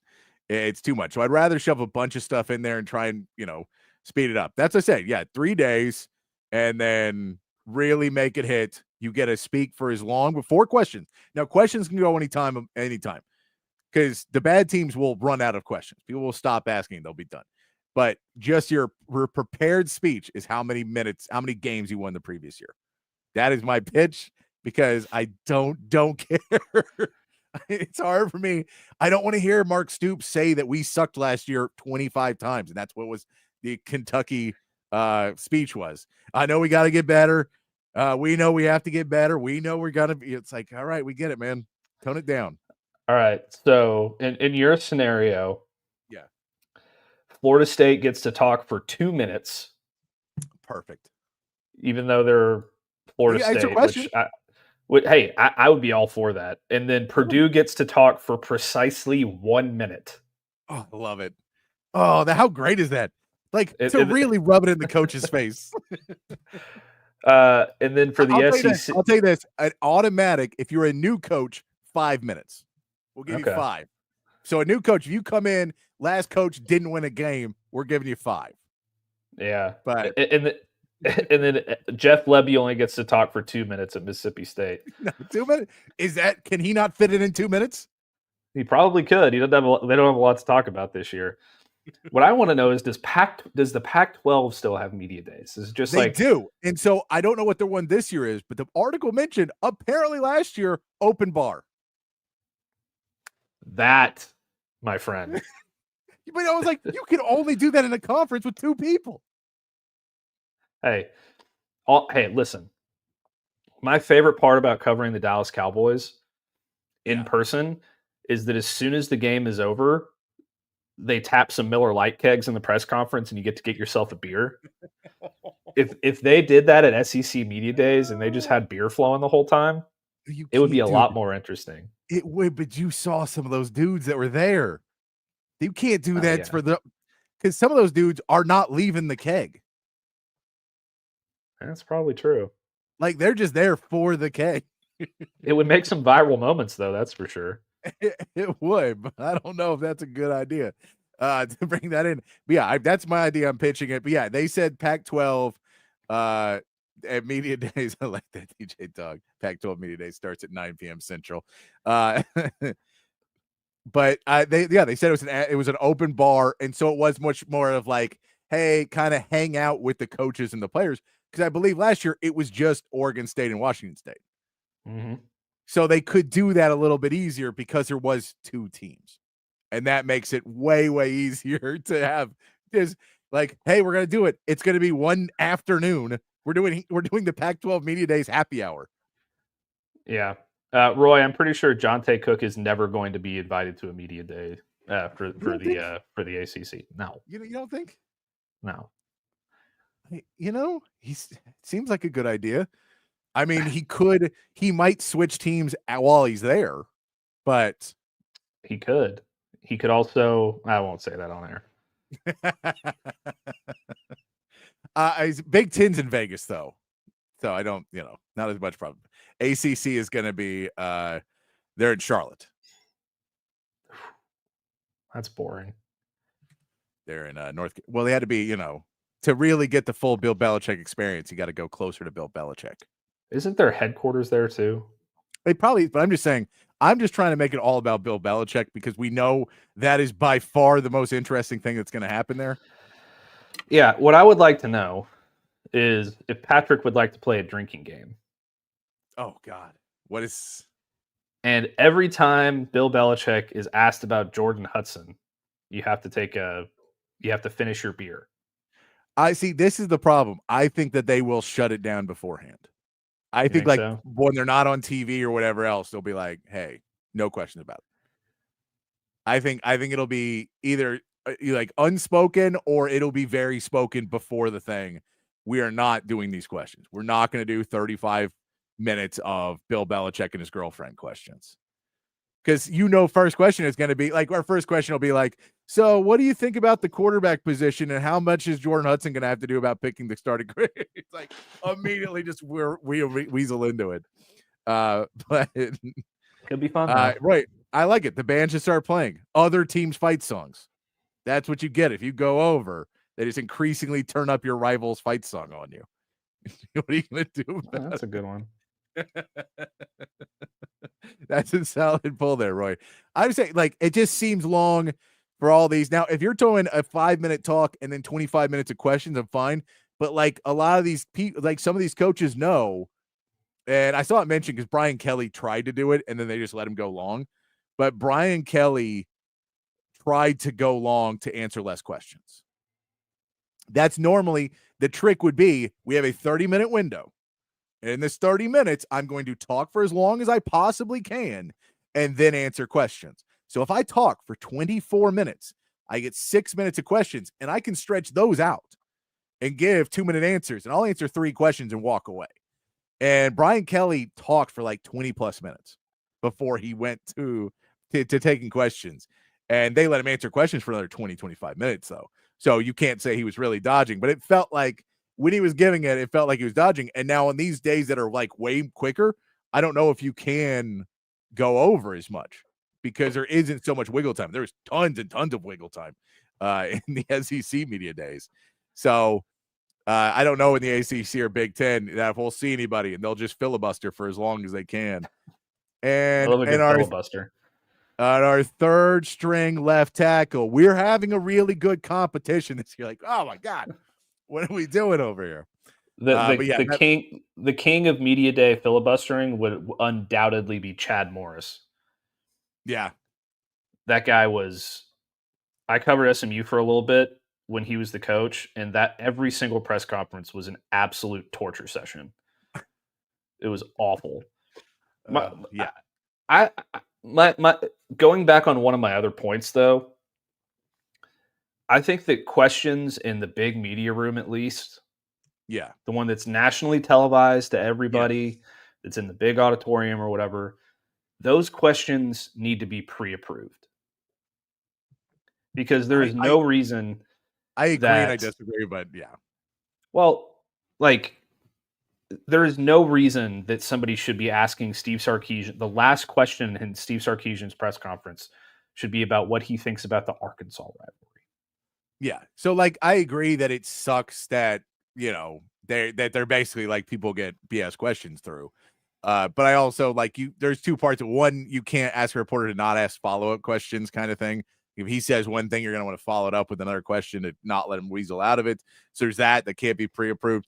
And 2, you also don't want the coaches to just be like, nope. How about give me some softballs out there?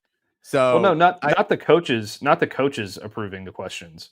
I'm talking about like the guy, like the media guy that's running the whole thing. No, I get it. I just don't trust any of them to not screw it up. Not ask. Yeah, that's fair. But that's real. I do agree with you. It sucks that, but again, I think that goes into like, there's some good parts of having media from different teams ask questions because you do get stuff. And we saw like Texas questions came up for a lot of the teams, not the bad teams, but the teams we play and the team, because Texas just has a lot of people that go out there for it. And I think Georgia had a decent amount of people that were out there for it because it's in Atlanta. And so they had their most of their crew out there. But then you'd see some of the other schools. I mean, Arkansas probably had, 3-4 people out there? I didn't see, I heard one, and that's all I saw. But that's what I'm saying. Is like out of 1,000 people, there's probably like 4 to 6 people covering Arkansas out there. Mm-hmm. And so that makes it, and especially, and those people are not going to be there for 4 days. So you're only getting those questions for like, who's going to be there and how long they're going to be there. It becomes a little bit harder to do. I agree that I think if you had some better questions lined up, maybe from people that even weren't there, or like just better questions, then maybe you could have those ready to go instead of pointing to the media member that's like, well, if you got time, I'll answer something. You're like, oh, I don't know about that one. But it was just an interesting piece to see what Texas would do and or what media days, what could be the change for media days that would let them fall in and a little bit more interesting. We'll be talking more about what's happening at media days the next couple of days as we saw, whoever is speaking and if we get any big stories that come out of it. Unfortunately, I do not believe we will be on air when Bill Belichick is talking, or else we will play the drinking game but I don't think we'd be on air yet. And it'll be awkward if we just show up hammered. We're like, 75 questions about Jordan Hudson. But yeah, it'll be interesting. I know he showed up the other day with all 8 rings on, I think at the ESPYs. All 8 Super Bowl rings. I mean, if you got it flaunted, I guess, right? But man, that is a move that Bill Belichick would only do if he was dating like a Jordan Hudson. Bill Belichick not dating Jordan Hudson, not wearing 8 rings. That is not a move he's doing. So he's trying to be a little bit flashier, show off his bling. I'm kind of surprised that Shane Gillis didn't lean into the Jordan Hudson stuff at all during the ESPYs. He made a joke. Oh, did he? I didn't see it. Yeah, he basically said he did the joke about Bill. I can't remember the first joke about it, but he made a joke about it, and then he goes, Bill Belichick has won 6 Super Bowls with the Patriots. We used to be a country, America. We used to celebrate if somebody was able to get a good woman that young. What happened to us? He did make some jokes about it. So he was. Oh, good. He did not back off. I don't think it was in the monologue. Maybe I think it was maybe in a different part of the show. But he did that. Let's take our first break here, Matt. I want to get into Jerry Jones. I want to allow us plenty of time to get into Jerry Jones and some NFL conversation to get into it before we get into more camp stuff. There's a lot of people starting to report to camps. We'll start to get reports of who's not showing up and who is. We'll talk a little bit about the second round picks. It seems like that is passed before camp. Not shockingly. We said it probably would, and it seems to be. We'll say who's still unsigned. The Shamar Stewart story is still going as well. Mike Brown commented on that today, so we can talk a little bit about that and more NFL stories. But we will start out with the man who still runs the Dallas Cowboys. And he's spoke with Schottenheimer and Stephen Jones today, and he did a lot of the talking. And he said a lot of dumb things. Mm-hmm. So dangling participles. We'll get into all the dangling participles that Jerry Jones has. We come back here. Remember, join us if you have anything you want to hit up, talk to us about, hit us up on the chat, hit us up on the text line. We'll be back in about 2.5 minutes here on Open Gym here on Texas Sports Unfiltered. Hi, I'm Dan Covert with my wife Hayden. Welcome to Covert BK. Our newest location in the gorgeous Hill Country includes Buick, GMC, Cadillac, Chrysler, Dodge, Jeep, and Ram, and hundreds of pre-owned and certified vehicles for you to choose from. We have 3 service departments that are ready to take care of your car, truck, or SUV with 86 service bays to accommodate any repair and get you in and out quickly. Come visit us today to select the vehicle you've been dreaming about. Covert, born and raised in Austin. Hi, this is Tom McKay, owner of Audiovisual Consultations. I got this, Dad. This is Camilla McKay, and my dad can help with any TV or stereo needs you have around your house. Just call him, and he will come to you with advice and a great price. And the guys that work for him are awesome. They can install anything, anywhere. So, like my dad says, just relax and smile. We handle all the work. So just give us a call at 255-8678 or on the web at avconsultations.com. Say hello to Jason and the gang over at Relax the Back. They embrace a holistic approach for a healthier lifestyle based on 35 years, folks, of proven expertise, and my back couldn't be happier. Their motto is live wellness, and folks, they can transform your routine, your daily routine, into something very, very special if you have back pain. If you're struggling with thoracic problems, if you got hip problems, if you got lumbar problems, please go over to one of their stores. They got 2 great locations, and find out a chair or a recliner or a sofa that's going to fit you and going to make your life a whole lot better. I've got this office chair right here that I've been sitting in for years, and I love it. 2 locations, folks, at the Hill Country Gallery across from Whole Foods, and in North Austin at the Gateway Shopping Center across from the Container Store. Live pain-free like the buck and Relax the Back. SendTexTickets.com. If you're in the market for tickets to any sporting event, any concert, any Broadway show, anything live coming to town, you got to head over to SendTexTickets.com. The best seats to all of the biggest events, not just here in Austin, but all over the state and all over the country as well. It's so easy to use. Just log on your phone or computer to SendTexTickets.com. All of their tickets are 100% guaranteed, and they will be delivered right to your phone or computer. So simple to use, and you're also helping to support a local business every time you shop. SendTexTickets.com. So if you want to be at the biggest events in sports and entertainment, there's only one place to go. It's SendTexTickets.com. Back here on Open Gym on Texas Sports Unfiltered, rolling into hour 2 of our show today on a Monday afternoon. Myself, Patrick Davis, alongside Matt Galatzan of Texas Longhorns on SI. Appreciate all you guys joining us in the chat on the text line as well. It should be it'll be a good. We'll have a next few days of media days of ACC and Big Ten. I'm sure the Big Ten is going to come out firing at the SEC as well about their not 9 conference games. And that they should get 17 automatic qualifiers in a 16 game. I'm sure somebody's going to agree with Eli Drinkowitz as well. We will, and so we'll get all of that in the next few days of the craziness and crazy talk from some of these coaches. But let's get into the NFL is also starting to get a little bit more interesting because camps are starting. So we are getting guys reporting. We're no longer involuntary OTAs. Every team but the Steelers veterans report tomorrow. The Steelers report on Wednesday. I don't know why. Aaron Rodgers probably had something to do on Tuesday, so he said push everybody back. I'm just gonna blame it on him. It has nothing to do with him whatsoever, but we'll blame it on him anyway. Well, just terrible reporting. I just made it up. We'll just claim it was true. So it's not, but that it is true that they are reporting a day later. Everyone else is either already reported or is reporting. I know there's already pictures of the Chargers doing things after Mike Williams just retired pretty unexpectedly, put them a little bit behind. So their young wide receiver is going to have to do a little bit more.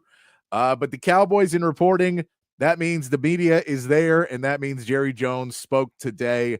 I was not expecting it to be there, and then I started popping up, so I immediately turned it on and started to watch it. And Jerry Jones, no surprise, first kind of business, and everything starts going into it. A lot of the conversation is about contract talk and Micah Parsons. And Jerry Jones has always been bad at this, but he continued to get worse and worse. And today this is why it's the most frustrating. Is, you know how they say mansplaining, Matt? And they're like, it's when a guy, and I've done it, especially when I'm drinking. It's like when you're I've explained female anatomy to women before. It's really bad.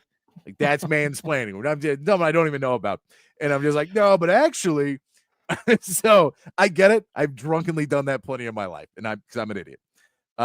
Jerry Jones does that to people who work in sports media, but it's done in a way where I don't know how dumb he thinks we are. Because his responses to these questions, Matt, are if we don't understand really basic contract talk and stuff. Jerry Jones' basic response to the Micah Parsons, the first basic response was not worried about it. Not worried about it at all. It takes a lot for us to have to make these decisions, and we really have to think about it, and we really have to do it. So it wasn't bad. It kept getting worse and worse, until Jerry Jones started to dive into, well, when you give these guys contracts, they can get hurt. And so you could be paying them for doing nothing. And it just started to dive into this, and that was Trayvon Diggs. He started to go after Dak Prescott. He started to go after, and Micah Parsons, who he claimed missed 6 games last year. I believe he missed 4, but he claimed he missed 6 games last year due to injury. And he started to say, I don't want to be paying these guys if they're not going to be able to play. And he started going off on these rants about, guys, you got to be careful because you give them, and sometimes you give these guys money and they're not any good. Oh, we've done it before, you guys. And he keeps doing this. And the whole room's like, so you're not signing Micah then? Because there's 2 ways you're saying is you're just going to pay him and this is all BS. Or you're not going to pay Micah because you don't want to pay that amount of money. I at this point, I don't know. I mean, I do know he's going to sign Micah in 2 weeks before the season starts, or like 3 or 4 weeks right before the season starts. But geez, Matt, from where it went, and it gets worse as it goes, like as it keeps going. But man, it was bad. This might have been the worst showing from Jerry Jones in a press conference in the last decade, maybe. I mean, I can't remember the last time that I was this shocked and appalled by everything that he had to say. He started off with a nice softball to Micah Parsons, saying, "Oh, it's great leadership for him to show up despite the contract." Yeah. Well, first of all, the first thing he said was, "Everyone here is under contract." Made a big point of that. Everyone here is under contract. No one is here is waiting for a contract, which is true. But yes. But like the fact that he doesn't even know how many games his players missed last year is absolutely mind-boggling to me. Like, he got Dak's injury number wrong. Yep. He got Micah's injury number wrong. And this whole Micah Parsons thing, the way that he was talking today, it was like it kind of made me think of like a parent trying to take their kid's toy away or trying to discipline their child and give them a stern talking to about their child, and them just being like, no, you don't understand. No. This isn't, no, I refuse. No. He's just like, he's talking to you in a way that he's trying to make you feel stupid, but it's not making any sense. We were talking so I work for as Patrick knows, but I don't know how many of the listeners know. I also write for the Cowboys on SI site. Yeah. And we were talking in our Slack today during the press conference, and a lot of these guys are new to covering the Cowboys in the last year or so. Oh, what a and shock. I mean, like, they all do a great job, but some of them were just like completely dumbfounded by the things that he had to say.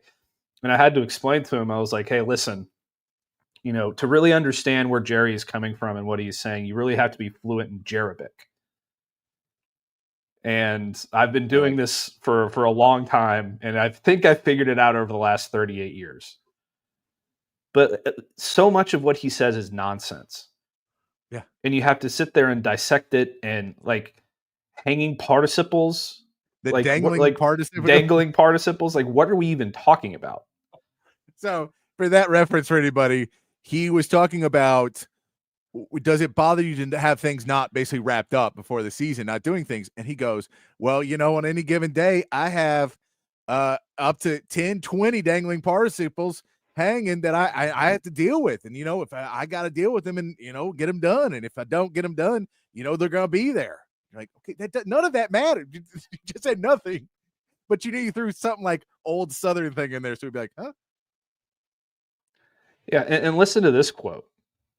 There's no anticipation of, this is about the Micah deal. There is no anticipation at all. We're just working with what it is. It's not uncommon for me and not anything there's a lot of angst over. He's doing a real good job of being here, and that's important. We are, and I signed the check, period. You're not anxious at all about the fact that you haven't signed this guy, and the fact that now that you've waited, he's going to cost you even more money and become the highest paid non-quarterback in NFL history only because you waited and you didn't get it done a year ago like every other NFL franchise would have? That's the piece that is the most annoying that everyone keeps trying to ask Jerry about, and he never really answers. Jerry, the more you've done this and everything, the money has never, ever gone down. You've never gotten the better end of it. You consistently get the worst end of this. So why are you saying, like, we agree players can get hurt? That is a risk you take. I understand that completely. And players, can underperform. Agree. But you're going to re-sign Micah. That's already done. Because if you want to say we're not re-signing him, trade him today. Pick up the phone and make a trade. Because it's ridiculous to lose him in free agency next year. So you're keeping him. We know you are, because there are no trade talks. You don't want to. You talked about him being there and being at training camp and working and doing everything else. You talked about it. And if your game plan is, I'm hoping you know what? I'll spend an extra, I don't know, $20 million to take the risk that if he gets hurt at camp, I don't get stuck owing him money for a season. But here's the thing. If he gets hurt in camp, you're still going to re-sign him because he's 25 years old. And he's still got 7, 6, 7, 8 years of good football left in him. And I get it. If you want to move on from him, that's one thing. Make the trade. Go on. You still can ride in that Luka wake. That you still will not be the most hated guy in Dallas. You'll be fine. Nico Harrison still got a job. You're all right for a little bit. But you can't, if you make a good trade for him, that's fine. But you can't not sign him. You know you can't. You know you can't go to free agency because you also don't want to franchise tag him, because that franchise tag for defensive ends has got to be through the damn roof. Because we know look up that number right now, actually. If you talk about how good, and you got to remember, though, you're comparing it to Myles Garrett's new contract and TJ Watt's new contract and all these highest paid evers.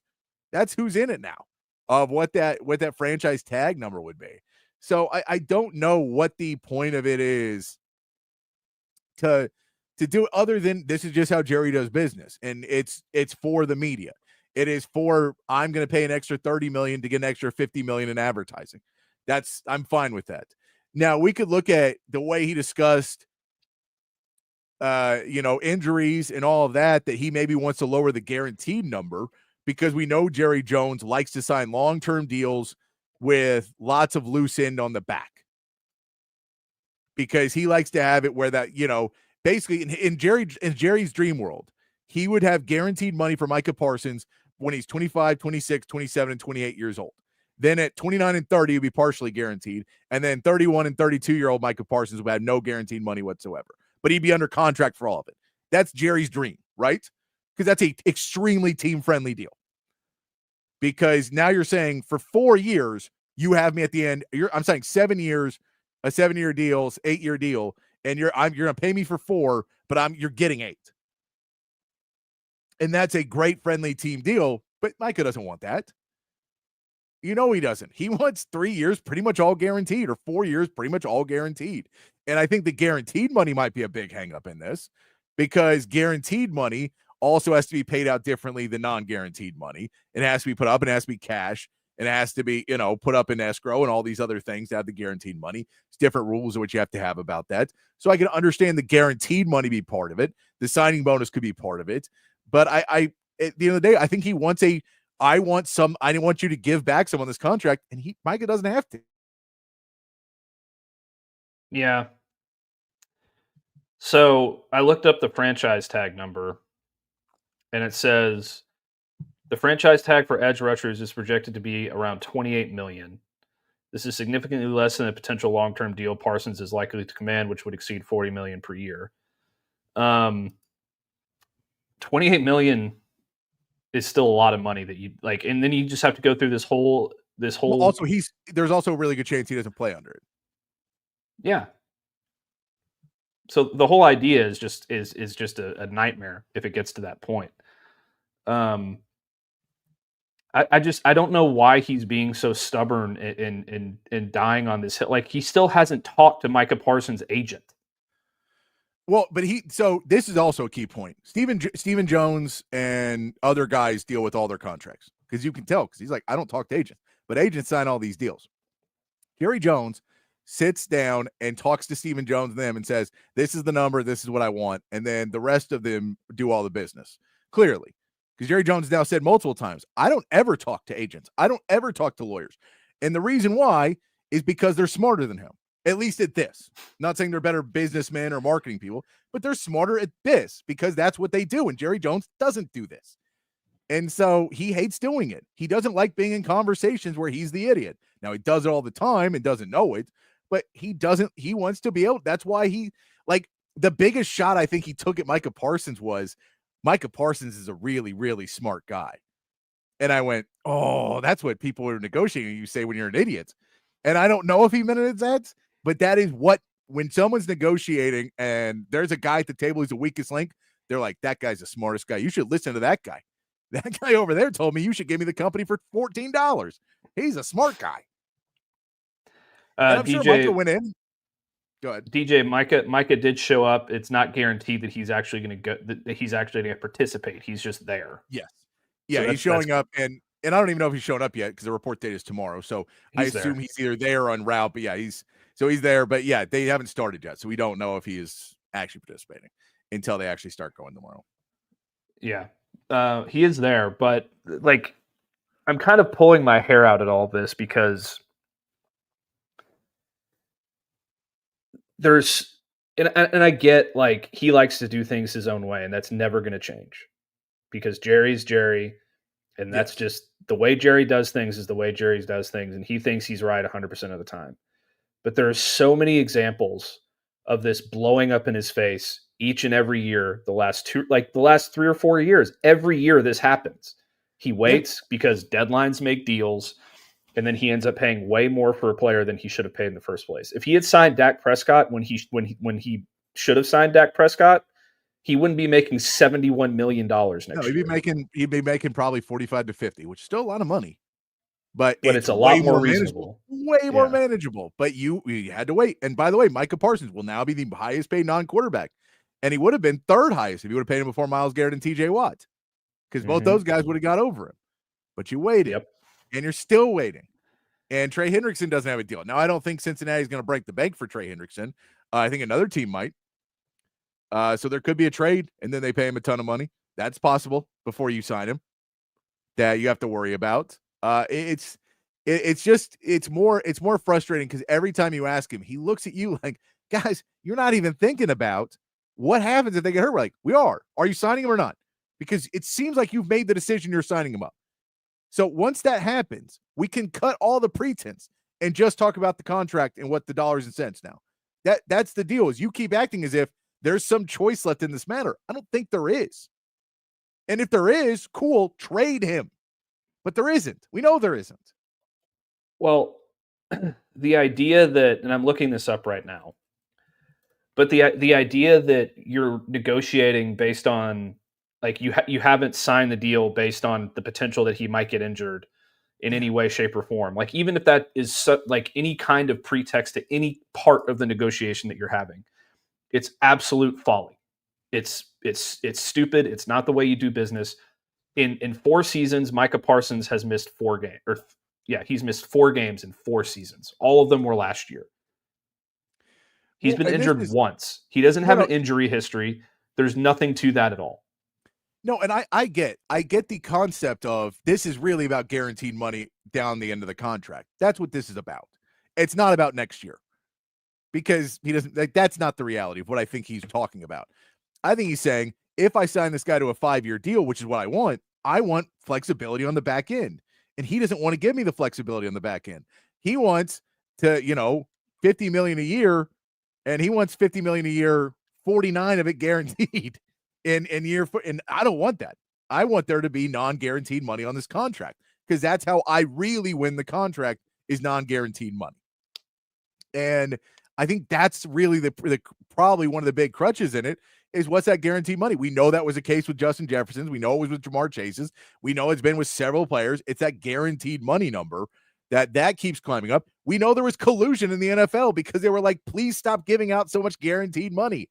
We don't want to pay that guaranteed money because it does come back to bite you. And so they don't want to make it a regular thing. The problem is, it's Micah Parsons. I get you didn't have to give it to Trayvon Diggs. We all know you didn't have to do that. We all thought he was a good player, but no one thought he was the best cornerback in the league ever.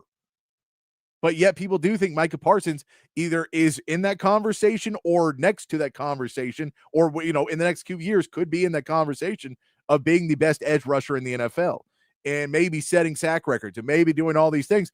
So if you're paying that guy, I don't think the same thought was Trayvon Diggs. I think Trayvon Diggs, they went, that's a DB1 and you should keep your DB1 because you may not be able to find another one right away. So I think that conversation is way different. And we saw a lot. He really went after Trayvon Diggs because there was multiple reports, and this is all because Trayvon Diggs missed the OTAs, or not the OTA, the required OTAs, not the mandatory minicamp. The mandatory minicamp. He missed that and said he was working out somewhere else. And basically, he's been away from the star working out in his own place. And so Jerry Jones is livid about it because he's paying him a lot of money. And the whole, well, we want him for leadership. Horse shit, dude. Yeah, I get that, but Trayvon Diggs is not the dude you're getting in there and go, I really want Trayvon Diggs to be a leader on our team. Like, I think that ship may have sailed already for you. So what you want is him there because you want him at the star, because you want to monitor his progress. You want to make sure and micromanage because you're old school guy who doesn't trust anybody because anybody not talking to you is obviously doing something. So, if they're not at camp, then they're probably not working as hard as we want them to, which is just you probably looking at yourself not working hard enough. Usually that's what that means. When you have people on a golf course saying that people should be at work, like, dude, you're on the golf course. You can't say that right now. You can say it when you're in your office. You can't say it when you're on the golf course. And we see that, and Jerry Jones just feels like he's constantly going after, and he went after Trayvon Diggs a lot, kind of taking shots at him. And you can say that you messed up on the Trayvon Diggs deal and you wish you had it back because now you want to give that money to Deron Bland. That is normal NFL action. That is the way. And if you don't want to do that anymore, sell the team. Get out of the business because it's always going to be there. You hit on some and miss on some. The Eagles miss on some, and they're being run really well, and they still miss on some.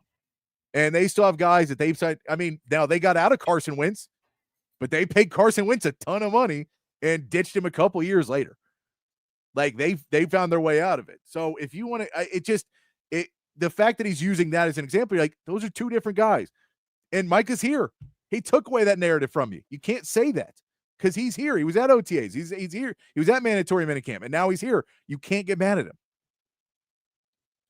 No, you can't. You can't. And like the bottom line, I think, Patrick, is that the majority of this is happening, and we talked about this before. I think the majority of this is happening because Jerry Jones wants to keep the Cowboys in the news as long as he possibly can. Yeah, 100%. And that is not a way to run a winning NFL franchise. No. He relishes the media coverage too much. He doesn't give a shit about winning a Super Bowl. He doesn't. No. He might say that he does. No, he's as long as the Cowboys, but he's not taking any actions towards that. I'd like to look like a supermodel. I also had a hamburger for lunch today. So two different worlds. Exactly. Like if you really cared about winning a Super Bowl, you would be saving every penny that you can by getting these deals done as soon as you possibly can. Yeah. You would be making trades. You would be calling Derrick Henry. You'd be doing any number of things that would actually contribute to you being a better football team. And yeah, do I think they had a good offseason? Absolutely. I thought George Pickens was a home run. I thought they had a great draft. The other signings that they made and the trades that they made this offseason were very good. But leaving your best player unsigned and letting his contract just continue to escalate and escalate and escalate is quite possibly the worst general manager move we have seen in years. It's almost as bad as signing Dan Moore to the biggest left tackle contract in the NFL. So, yeah, I can't get past it. He did say, to his credit, that he has thought about giving up the GM opportunities at various points for seconds, seconds at a time. But we know he's never going to do it. No, we know he's not. I did see. We also had Micah Parsons retweet something that came out that JJ Watt tweeted out after the press conference, Anytime you can publicly take a dig at your star quarterback and your star pass rusher simultaneously right before the season begins, you just got to take it. Nothing makes guys want to fight for you more than hearing how upset you are that they got hurt while fighting for you.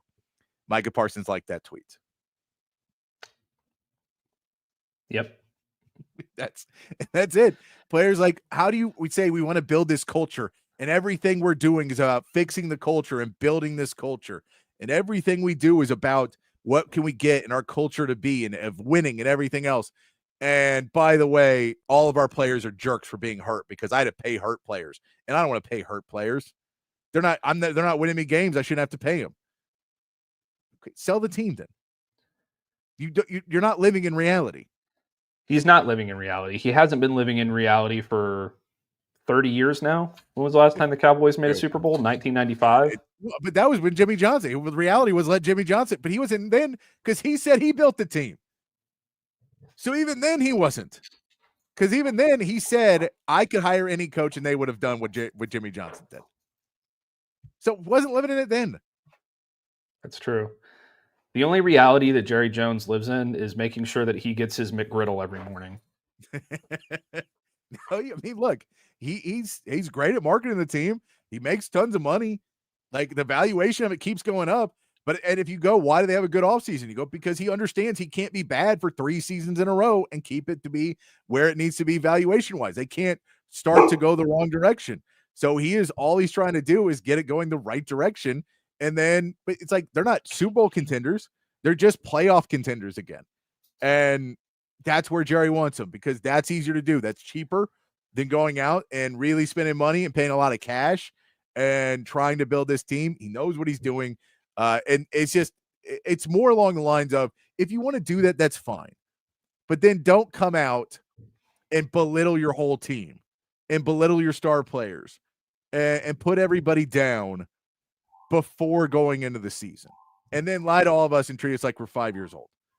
And see, when you sign a contract, what happens is, you have to pay them whether or not yes, we get it.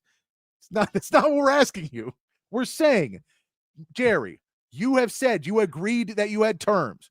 Since you said that, 2 more contracts have come out that are bigger than the contract he got. Also, it is getting later and later in the game. Now, we're asking you said you already want to get a deal done. Do you still want to get that done? Or are you saying Micah Parsons will not be a Cowboy in 2 years? Because that's your 2 options. You have 2 options. I'm signing a deal, or Micah Parsons won't be a Cowboy. There is no middle ground. You don't get to say, oh, well, he's going to keep signing 1-year deals. That's not a reality. So stop saying it. Also, I get your point about how he doesn't talk to agents. Yeah. Like, I understand that. But at the same time, you're the general manager. Oh, I agree. It should be your, I know you agree. It's like, but it's your job. It should be your job to talk to these agents, and you should not be circumventing the agent and going around his back and trying to negotiate a contract directly with Micah Parsons. No. That's like malpractice. No, it's awful. It's everything in there. It's from all these different pieces. I mean, this also didn't feel like Schottenheimer's best moment as the coach. He's been pretty good in everything, and he was still all right in the answers, but you can't sit next to Jerry and just take a beating like that and not at any point try and sway it any other way. And it just looked like, man, you're the lapdog. All right, another lapdog in Schottenheimer. The line of his dad's going to get a ring when he wins a Super Bowl, people liked it. It kind of threw me off. I get it, but like, that's your motivation. That one seemed weird, and he was like, "It's for the other players." I get it. It didn't hit me right. Like, it just felt like him saying, "I know we're not going to win one." And I know that's not what it was, but it felt like, yeah, I get it, but this isn't the year, so let's not talk about that. I don't want to comment too much on that because I think he was trying to say a nice thing. I think he was, and it just totally missed the mark for me. Yeah. It did just kind of seem like it was kind of, I don't want to say it's a grab and anything, but it just kind of seemed like I want to say a nice thing in this press conference. Yes. Yeah. And that's what it was. And it was kind of weirdly placed and not really relevant. And I don't know. I like Brian Schottenheimer as a person. I think he does. I think he's doing a very good job with what he's been given so far. But I do think at a certain point we need to kind of tone down the heartfelt, rah-rah stuff and talk about football. Yes. Because he's done a really good job at talking about the culture and how he's changing things and all this different stuff. But at a certain point, you have to talk about football. And we're at training camp. Talk about football. Yeah. No, and there was a lot of weird questions too about acting and other stuff and I get why Cowboys reporters do it, because they're like, I have to try and butter him up at some point because he is just saying the same nonsensical crap over and over again. So let me try and throw him a curveball to let him get a bit in a better mood, because we're just clearly pissing him off more and more now. So I'll put him in a better mood, and then someone else will come back in and try and throw him off again. But it's just, it takes up time when you're watching. You're like, I don't care about letting Jerry Jones just stroke his ego a little bit more. It was that piece, all those pieces coming together. It just, none of it felt like it was really too positive coming out of it. It didn't give you a lot of confidence. If you're a Cowboys player, hopefully you didn't watch it. Because I don't think they're seeing it on Twitter. I tell you, they're definitely seeing it on Twitter. I don't think it gave anyone a ton of confidence. If I'm George Pickens and Deron Bland, I'm like, I'm definitely not getting a deal. We're so far away from everything else that there's no way I get a deal that I want, because he won't give Micah Parsons a deal he wants. He did the whole sometimes it's better to get a bunch of players than one good one. That one he's used a couple times, that theory, and you go, okay, try that out. See how that does for me. I've seen those teams. You don't see them on TV a lot, I'll tell you that much. Yeah. And he knows that for sure. Goes, stars put you on Monday Night Football. Stars put you on national television. And you're the Cowboys, you're going to get on, but try not signing Micah. Try letting, everybody walk away. And then just sign a real blue collar team and tell me how often you're on TV when you're 2-10. Yeah.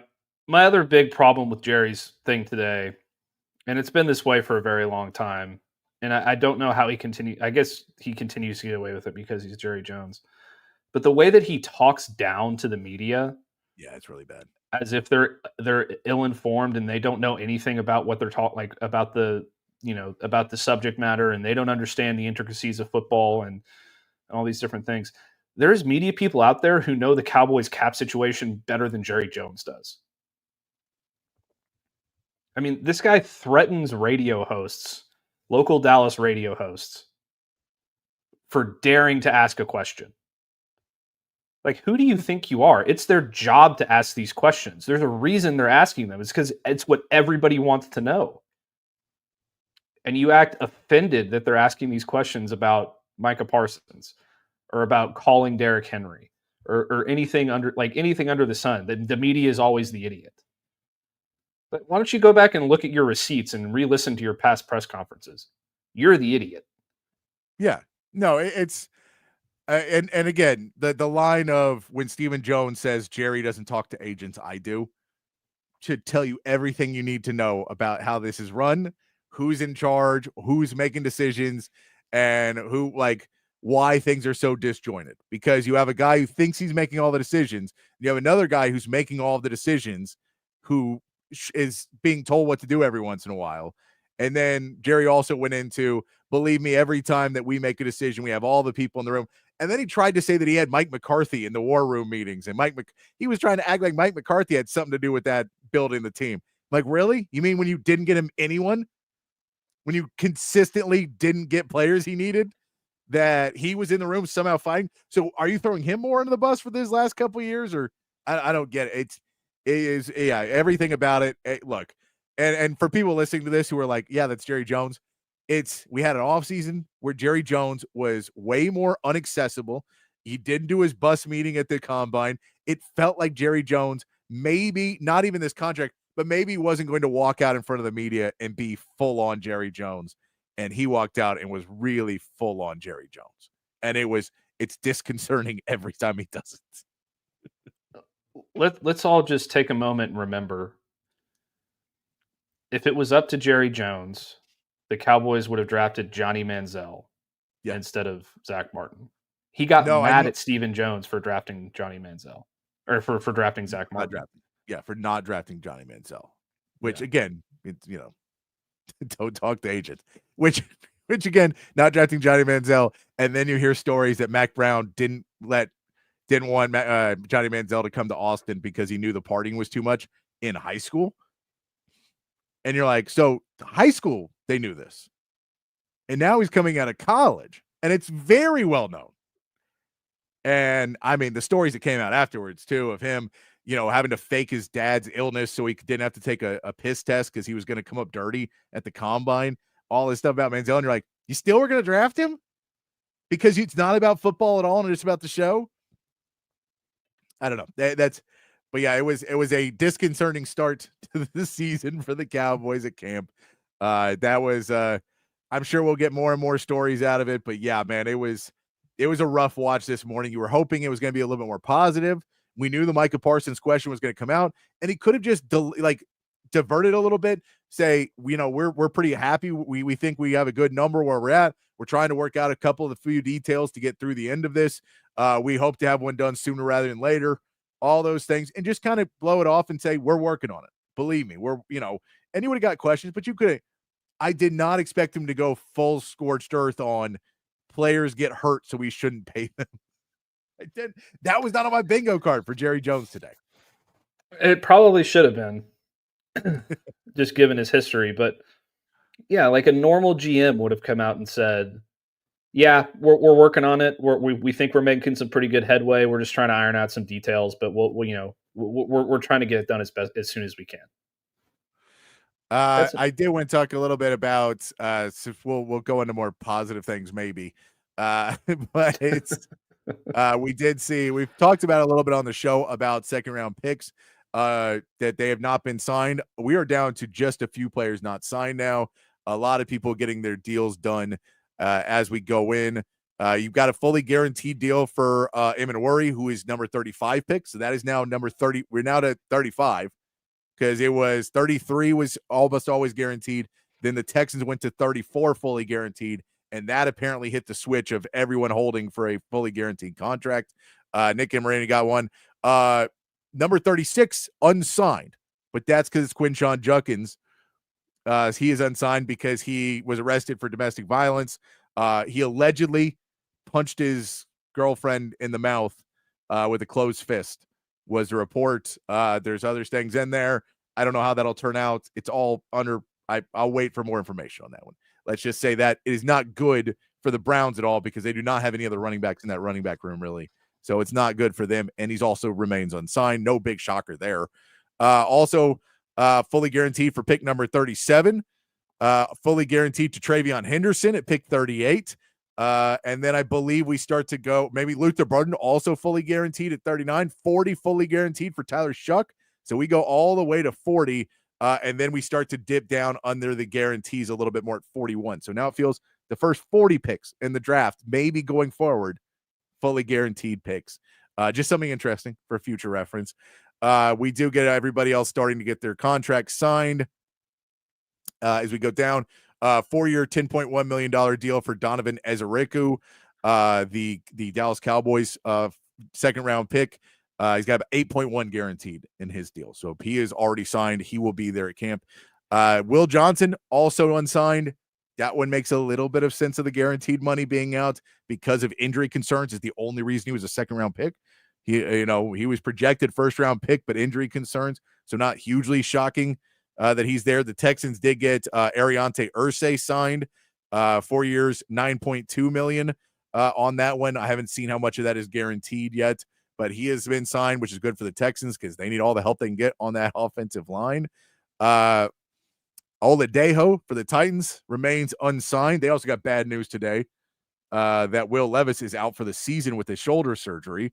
So Cam Ward is officially quarterback one. No more controversy about that one.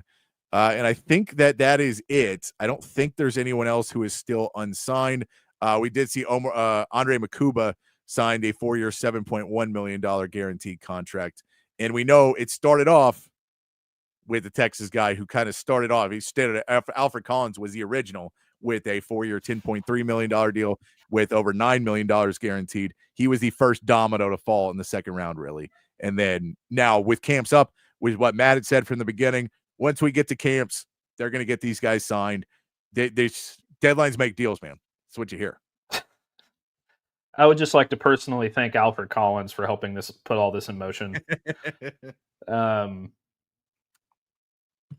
The guys that are unsigned, I totally understand the ones that are unsigned. Like Will Johnson, it's hard to, come to an agreement on that deal with the guarantees and all that stuff when you don't know how much the guy is going to be able to do during training camp and going into next season, what his future looks like. I'm not going to comment too much on the Quinshon Judkins stuff other than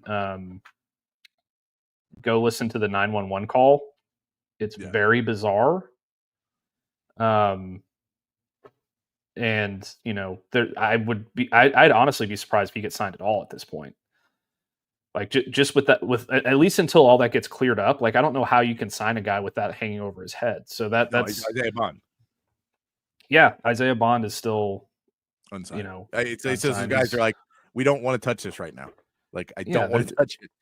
And there's like, look, if you're the Browns, there's no reason to do it anyway because you're already going to be probably the worst team in the NFL. Like, why would you create a controversy?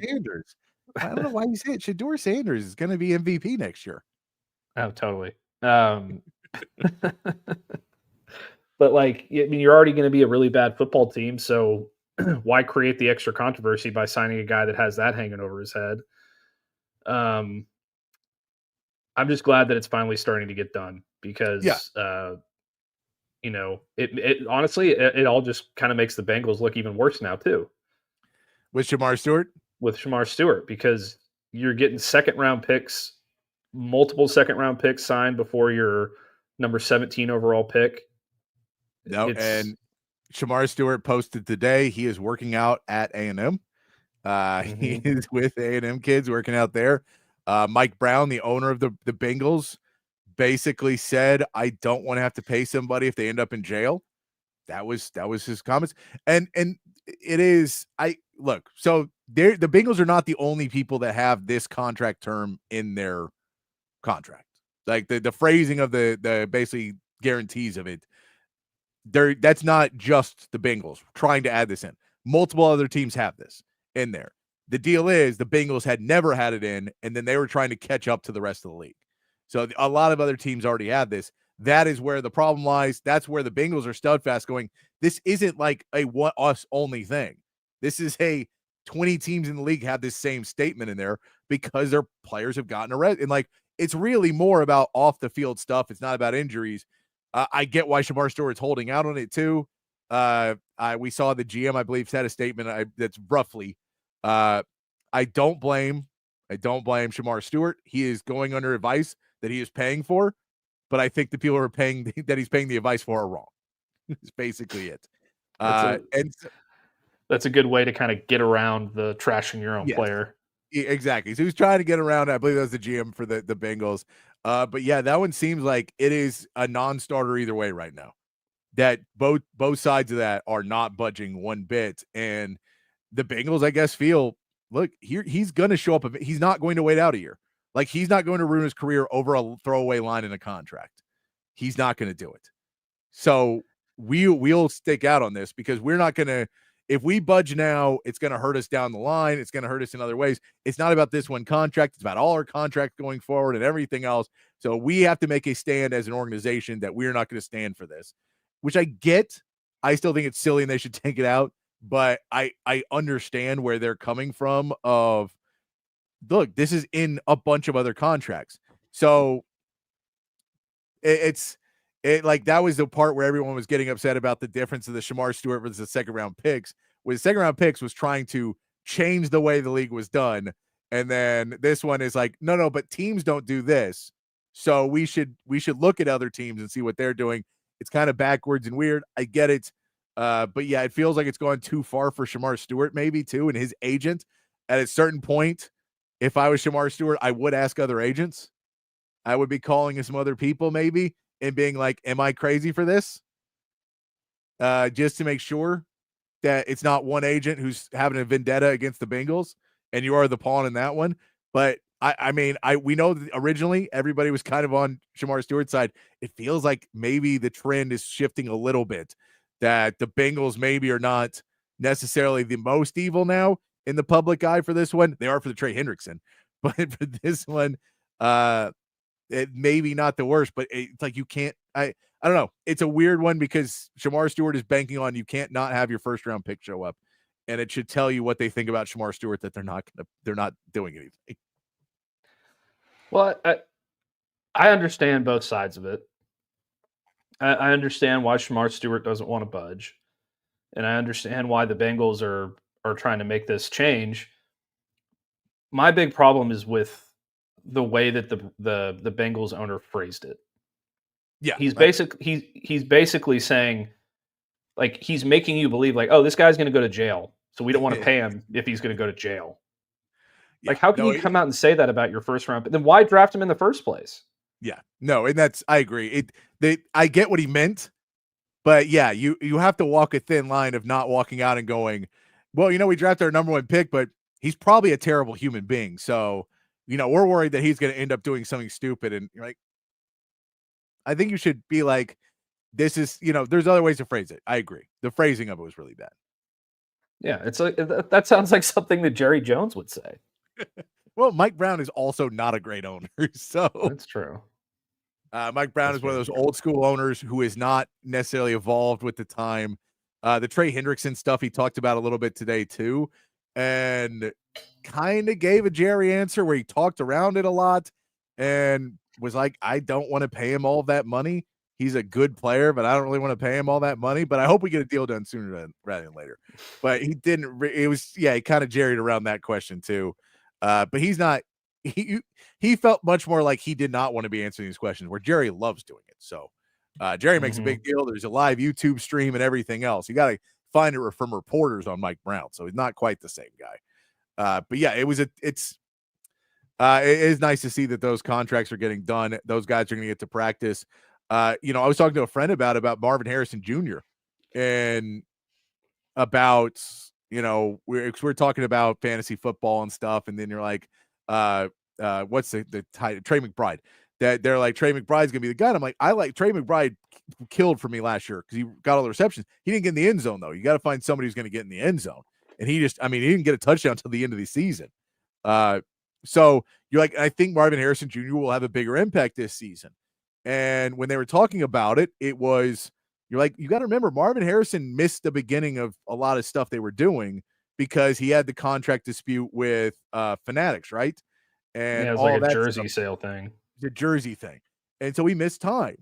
And I'm like, dude, early in these NFL careers, there's a really important stuff of how that team is run and how that team vernacular and stuff like that. And if you're not fully on board early, it can slow your progress a lot because you're constantly behind. And it's an exaggeration, but the example I used was, imagine showing up to class and you missed addition and now they're teaching multiplication.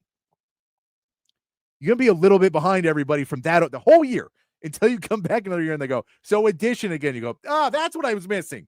That one thing that just never clicked in my brain because they taught that on day 2 and I showed up on day 5. And I think there's just some of that stuff in football that if you don't fully get in, you're not fully invested, you're a little bit behind on every single thing you do from that point on. It just felt like it never clicked. And I think a full off season with it now, a new start for him in year 2, I think he will have a much better shot to have everything click this season. But that's when you bring back to Shamar Stewart. You're like, this season's done for him.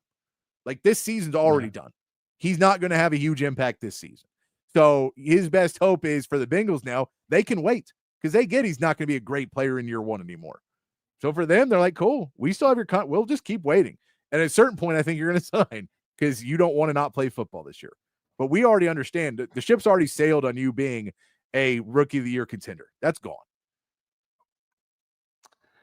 Yeah, I mean, edge rusher is a lot less complicated of a position than wide receiver. But the problem with Shamar Stewart, I think, drafting him in the first place was even if he signed his contract for everybody else and he was ready to go in camp and he was at OTAs and he was at mini camp and he was a full participant, this guy was still a project. Yeah, 100%. Because he couldn't get sacks at Texas A&M. And you drafted a project. Now you're delaying that project's development time even further. I mean, I'd almost be tempted to punt on the whole thing at this point. Like trade the rights to his contract to somebody else or something. Like I don't know if you can even. Yeah, I mean, I'd be fine to trade him to another team that didn't have in their contract at this point and get like a second-round pick back for it. Yeah. At this point, give me your second next year. I'm fine with that. I know I lost first-round pick. It was a bad trade we made. There's no way that even if he signs his contract before we get off the air, there's no way that he's going to have an impact in 2025. No. Now, he'll have an impact if they don't pay Trey Hendrickson and trade him because he has to. It just will probably not be a positive one. Yeah, it'll be a negative impact. Yes, exactly. So, your friend, you and your friend are absolutely right. You can tell the good franchises by the teams that do not have these kinds of things pop up and happen all the time. Yeah.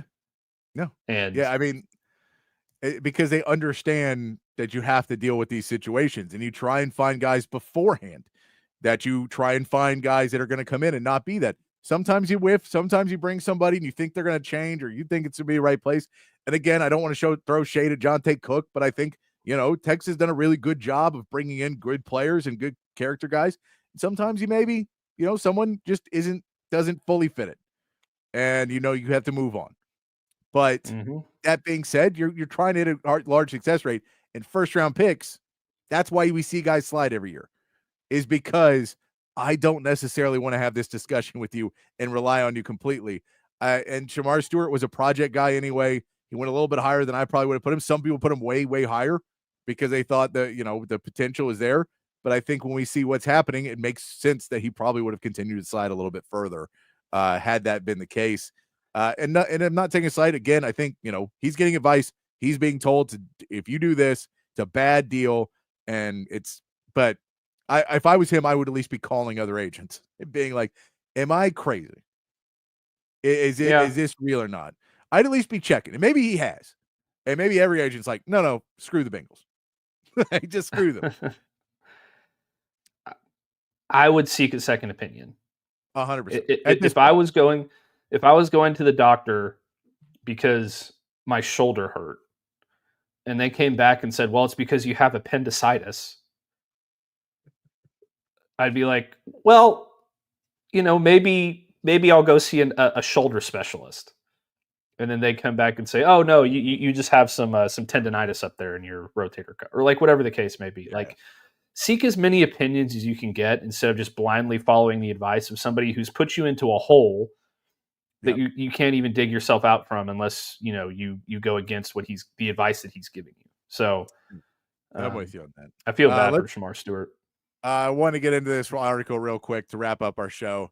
This comes from CBS Sports, and it is Tyler Sullivan put out 10 NFL futures bets to make right now. And I just wanted to get your buy or sell on these future bets, Matt.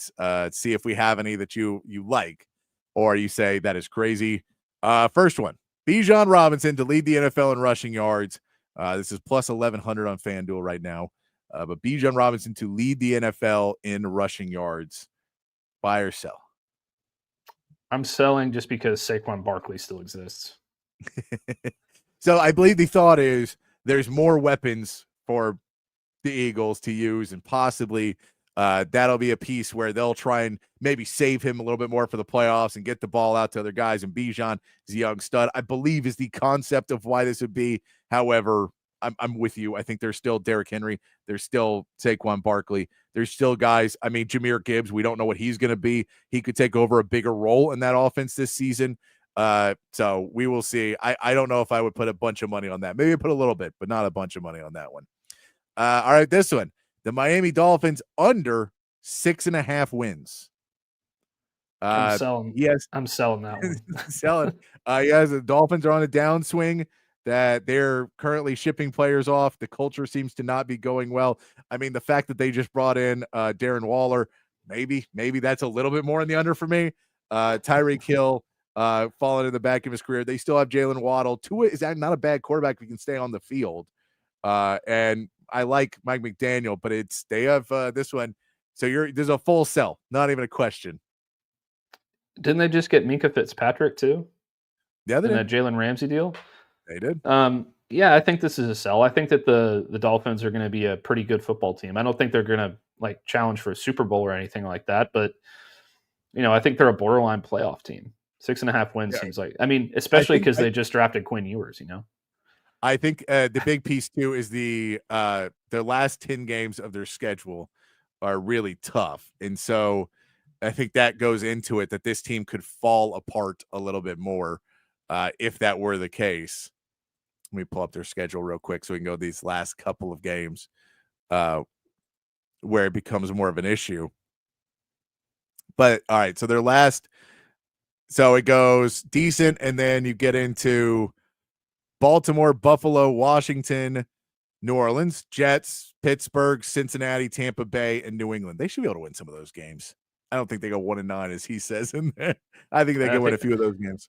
Just the last few games, I think there's like 4 or 5 wins in there outside of Buffalo and Baltimore. All right. Bengals to miss the playoffs.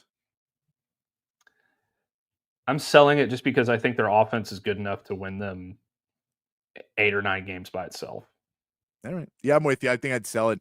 I think this defense is going to be unbearably bad. But I think they'll be able to stop some of the worst some teams. But there'll be some that's just a complete shootout. All right. Mike Evans, over 925.5 receiving yards. I'm buying that one. I think he's still an elite receiver. And I think Baker Mayfield's going to have an awesome year. It is. We know Godwin's health has been up and down the last few years. If he can stay on the field, it may be lowered down, but he's been a 1,000-yard receiver year after year after year. They did draft another receiver, didn't they? They just drafted Ibuka, right? Mecca Ibuka. So they've got some other guys, but again, a rookie normally doesn't come in on a team that has some established guys that have already been playing together and necessarily take over that role. I'm good on a buy on that one as well. Yeah, and even if he does come in and make an impact, it's just going to open things up for Mike Evans even more. So, yes, exactly.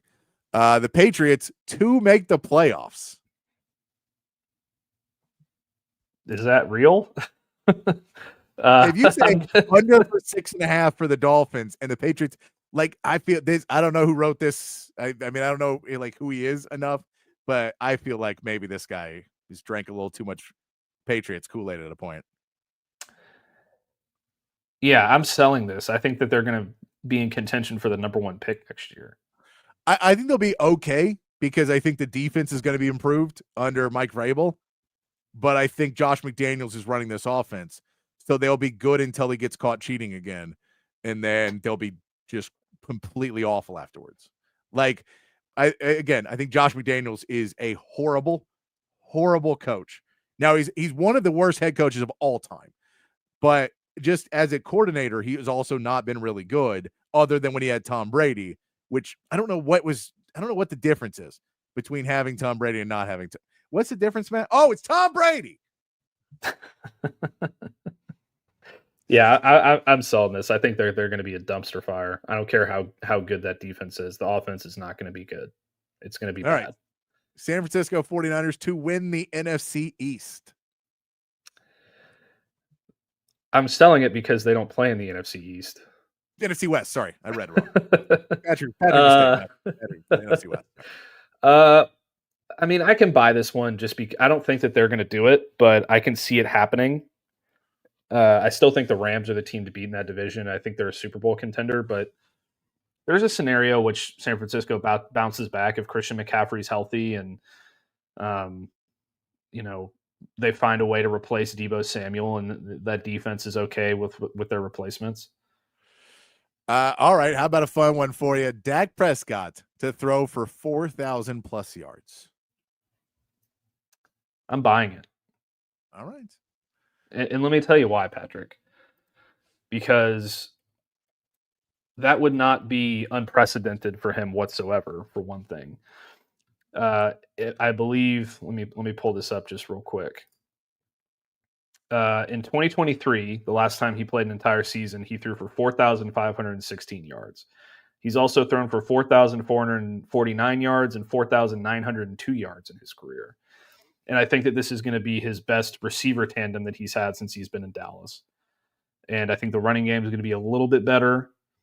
So yeah, I mean, I think it's absolutely a possibility. I'll buy that one. That's my best buy so far, actually. My most confident. Yeah, I think this is not bad. If he stays healthy, now he has George Pickens with CeeDee Lamb. It feels like that offense is going to get opened up a little bit more. They don't have the run game. He's going to throw the ball a ton. Like he just has to. So if he's healthy, that's the big if, is can the offensive line keep him upright? But if he's upright, 4,000 yards seems completely possible. Denver Broncos over 9.5 wins. Oh, buy that all day. I'm buying that all day. I think they're going to win that division. I don't have them winning the division, but I do think they're going to be good. And 9.5 seems right around, like 10 wins seems like right around where they should be. I think there'll be a little struggles for Bo Nix in his second year, because there is for most players in their second year. But I don't know if it'll be terribly bad. RJ Harvey helps out with that team, giving a little bit better running threat as well. The only real issue is, do they have enough in the receiving core, or does that go up or down? They've been trying to trade Courtland Sutton for like the last 10 years. It feels like. So, I mean, it's just a couple of pieces where you're not quite sure where they're going to be, but I think the defense is going to continue to be good, and the offense is going to continue to grow. So, positive pieces there. Devontae Adams, over 925.5 receiving yards. I'm going to sell this one because while I do think he's going to have a major impact and be an awesome player, I think Puka Nacua has an incredible season next year. Okay. I think Devontae Adams will have, I think he could easily get up there, because I think they could have two receivers hit it. Sean McVay, I think, I think Puka has 1,000 yards too, but I think Devontae Adams easily gets up there, because on big downs where Puka maybe gets way more, Devontae Adams has been really good at third downs and things like that. And I think he'll just get hit all season long as he's able to get that. I know they're going to try and use Kyren Williams more in that run game. Sean McVay likes to throw the football. So I think it's very possible to get this one.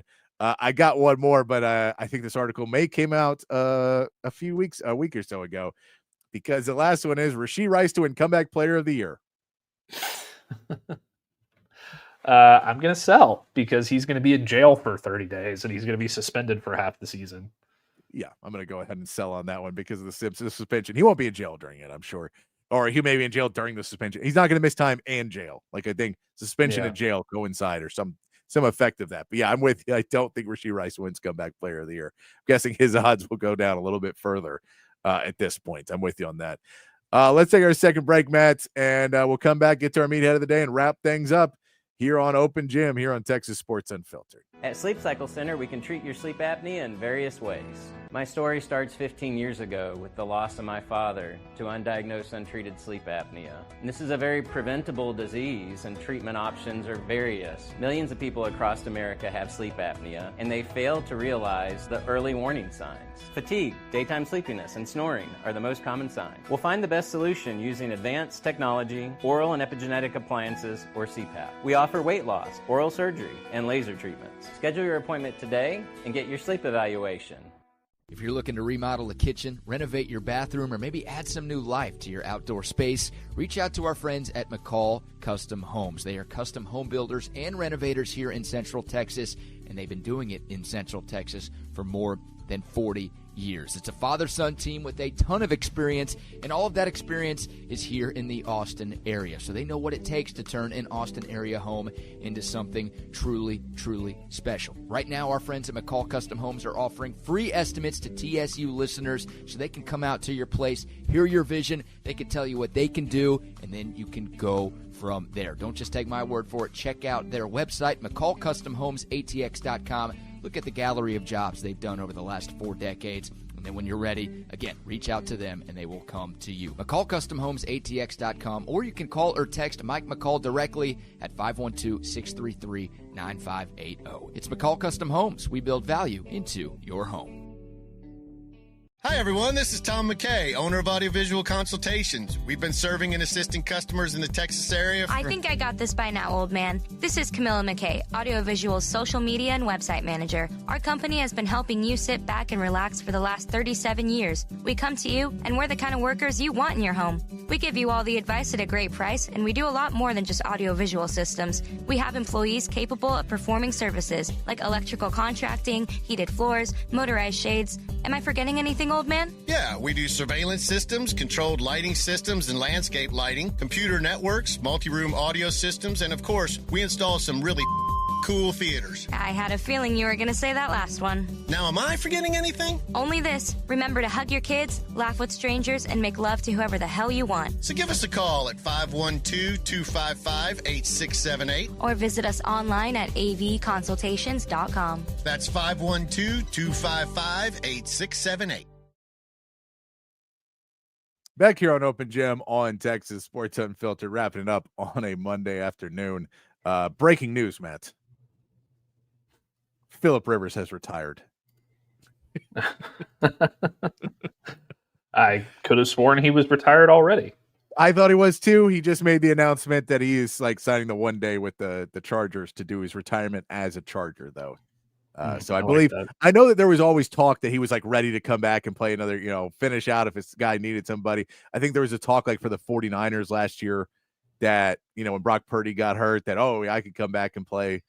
So I think there's been conversations that Phillip Rivers would come back. He says he's officially retiring, though, as a Charger today. So congrats to Phillip Rivers on a great career as he goes in. Now, so you can start the clock now for the Hall of Fame talk of Phillip Rivers. Officially starts now. Speaking of Phillip Rivers, by the way, yes, this is actually pretty interesting. Texas is in contention to land his son in 2027, who is one of the top quarterbacks in the 2027 class. Yes, just something to think about. No, we could have a Bell and a Rivers, two former athletes' dads coming in. To Texas. Let's get to our meathead. Manning Bell Rivers, Patrick. Manning Bell Rivers. We can get into let's get into a meathead of the day. This, look, the kid, it's a good kid, but maybe in Texas we don't always teach geography well enough. Matthew Golden was asked on this about where Green Bay was. Here's Matthew Golden. Hello. That's where it's at? All right. I want to go get that Lambeau trophy, man. That Lambeau trophy. Matthew Golden apparently was asked where Green Bay was on a map, and he did not know where Wisconsin was, and put him in Ohio. So he was close, a couple states off from Matthew Golden. I'm gonna blame that on the public school system of Texas. That's what I'm gonna blame it on. Yeah. I'm going to blame this on the public school system of the United States of America. There is way too many people out there who don't know like where any states are in the entire country, let alone like there's people out there who can't name 3 countries in the world. And they'll be the United States, Paris. It's like the amount of people who don't know this kind of thing is alarming. Yeah, that is rough. That is very rough. We also did see Chris Paul ending up on the Clippers now. I don't know what the Clippers are doing, but man, if you loved basketball 10 years ago, go check out the Clippers because they have James Harden's there, Kawhi Leonard's there half of the time, whenever he wants to be there. Bradley Beal's headed there, and now Chris Paul. Man, this team would have been badass like 5 years ago. They're all guards.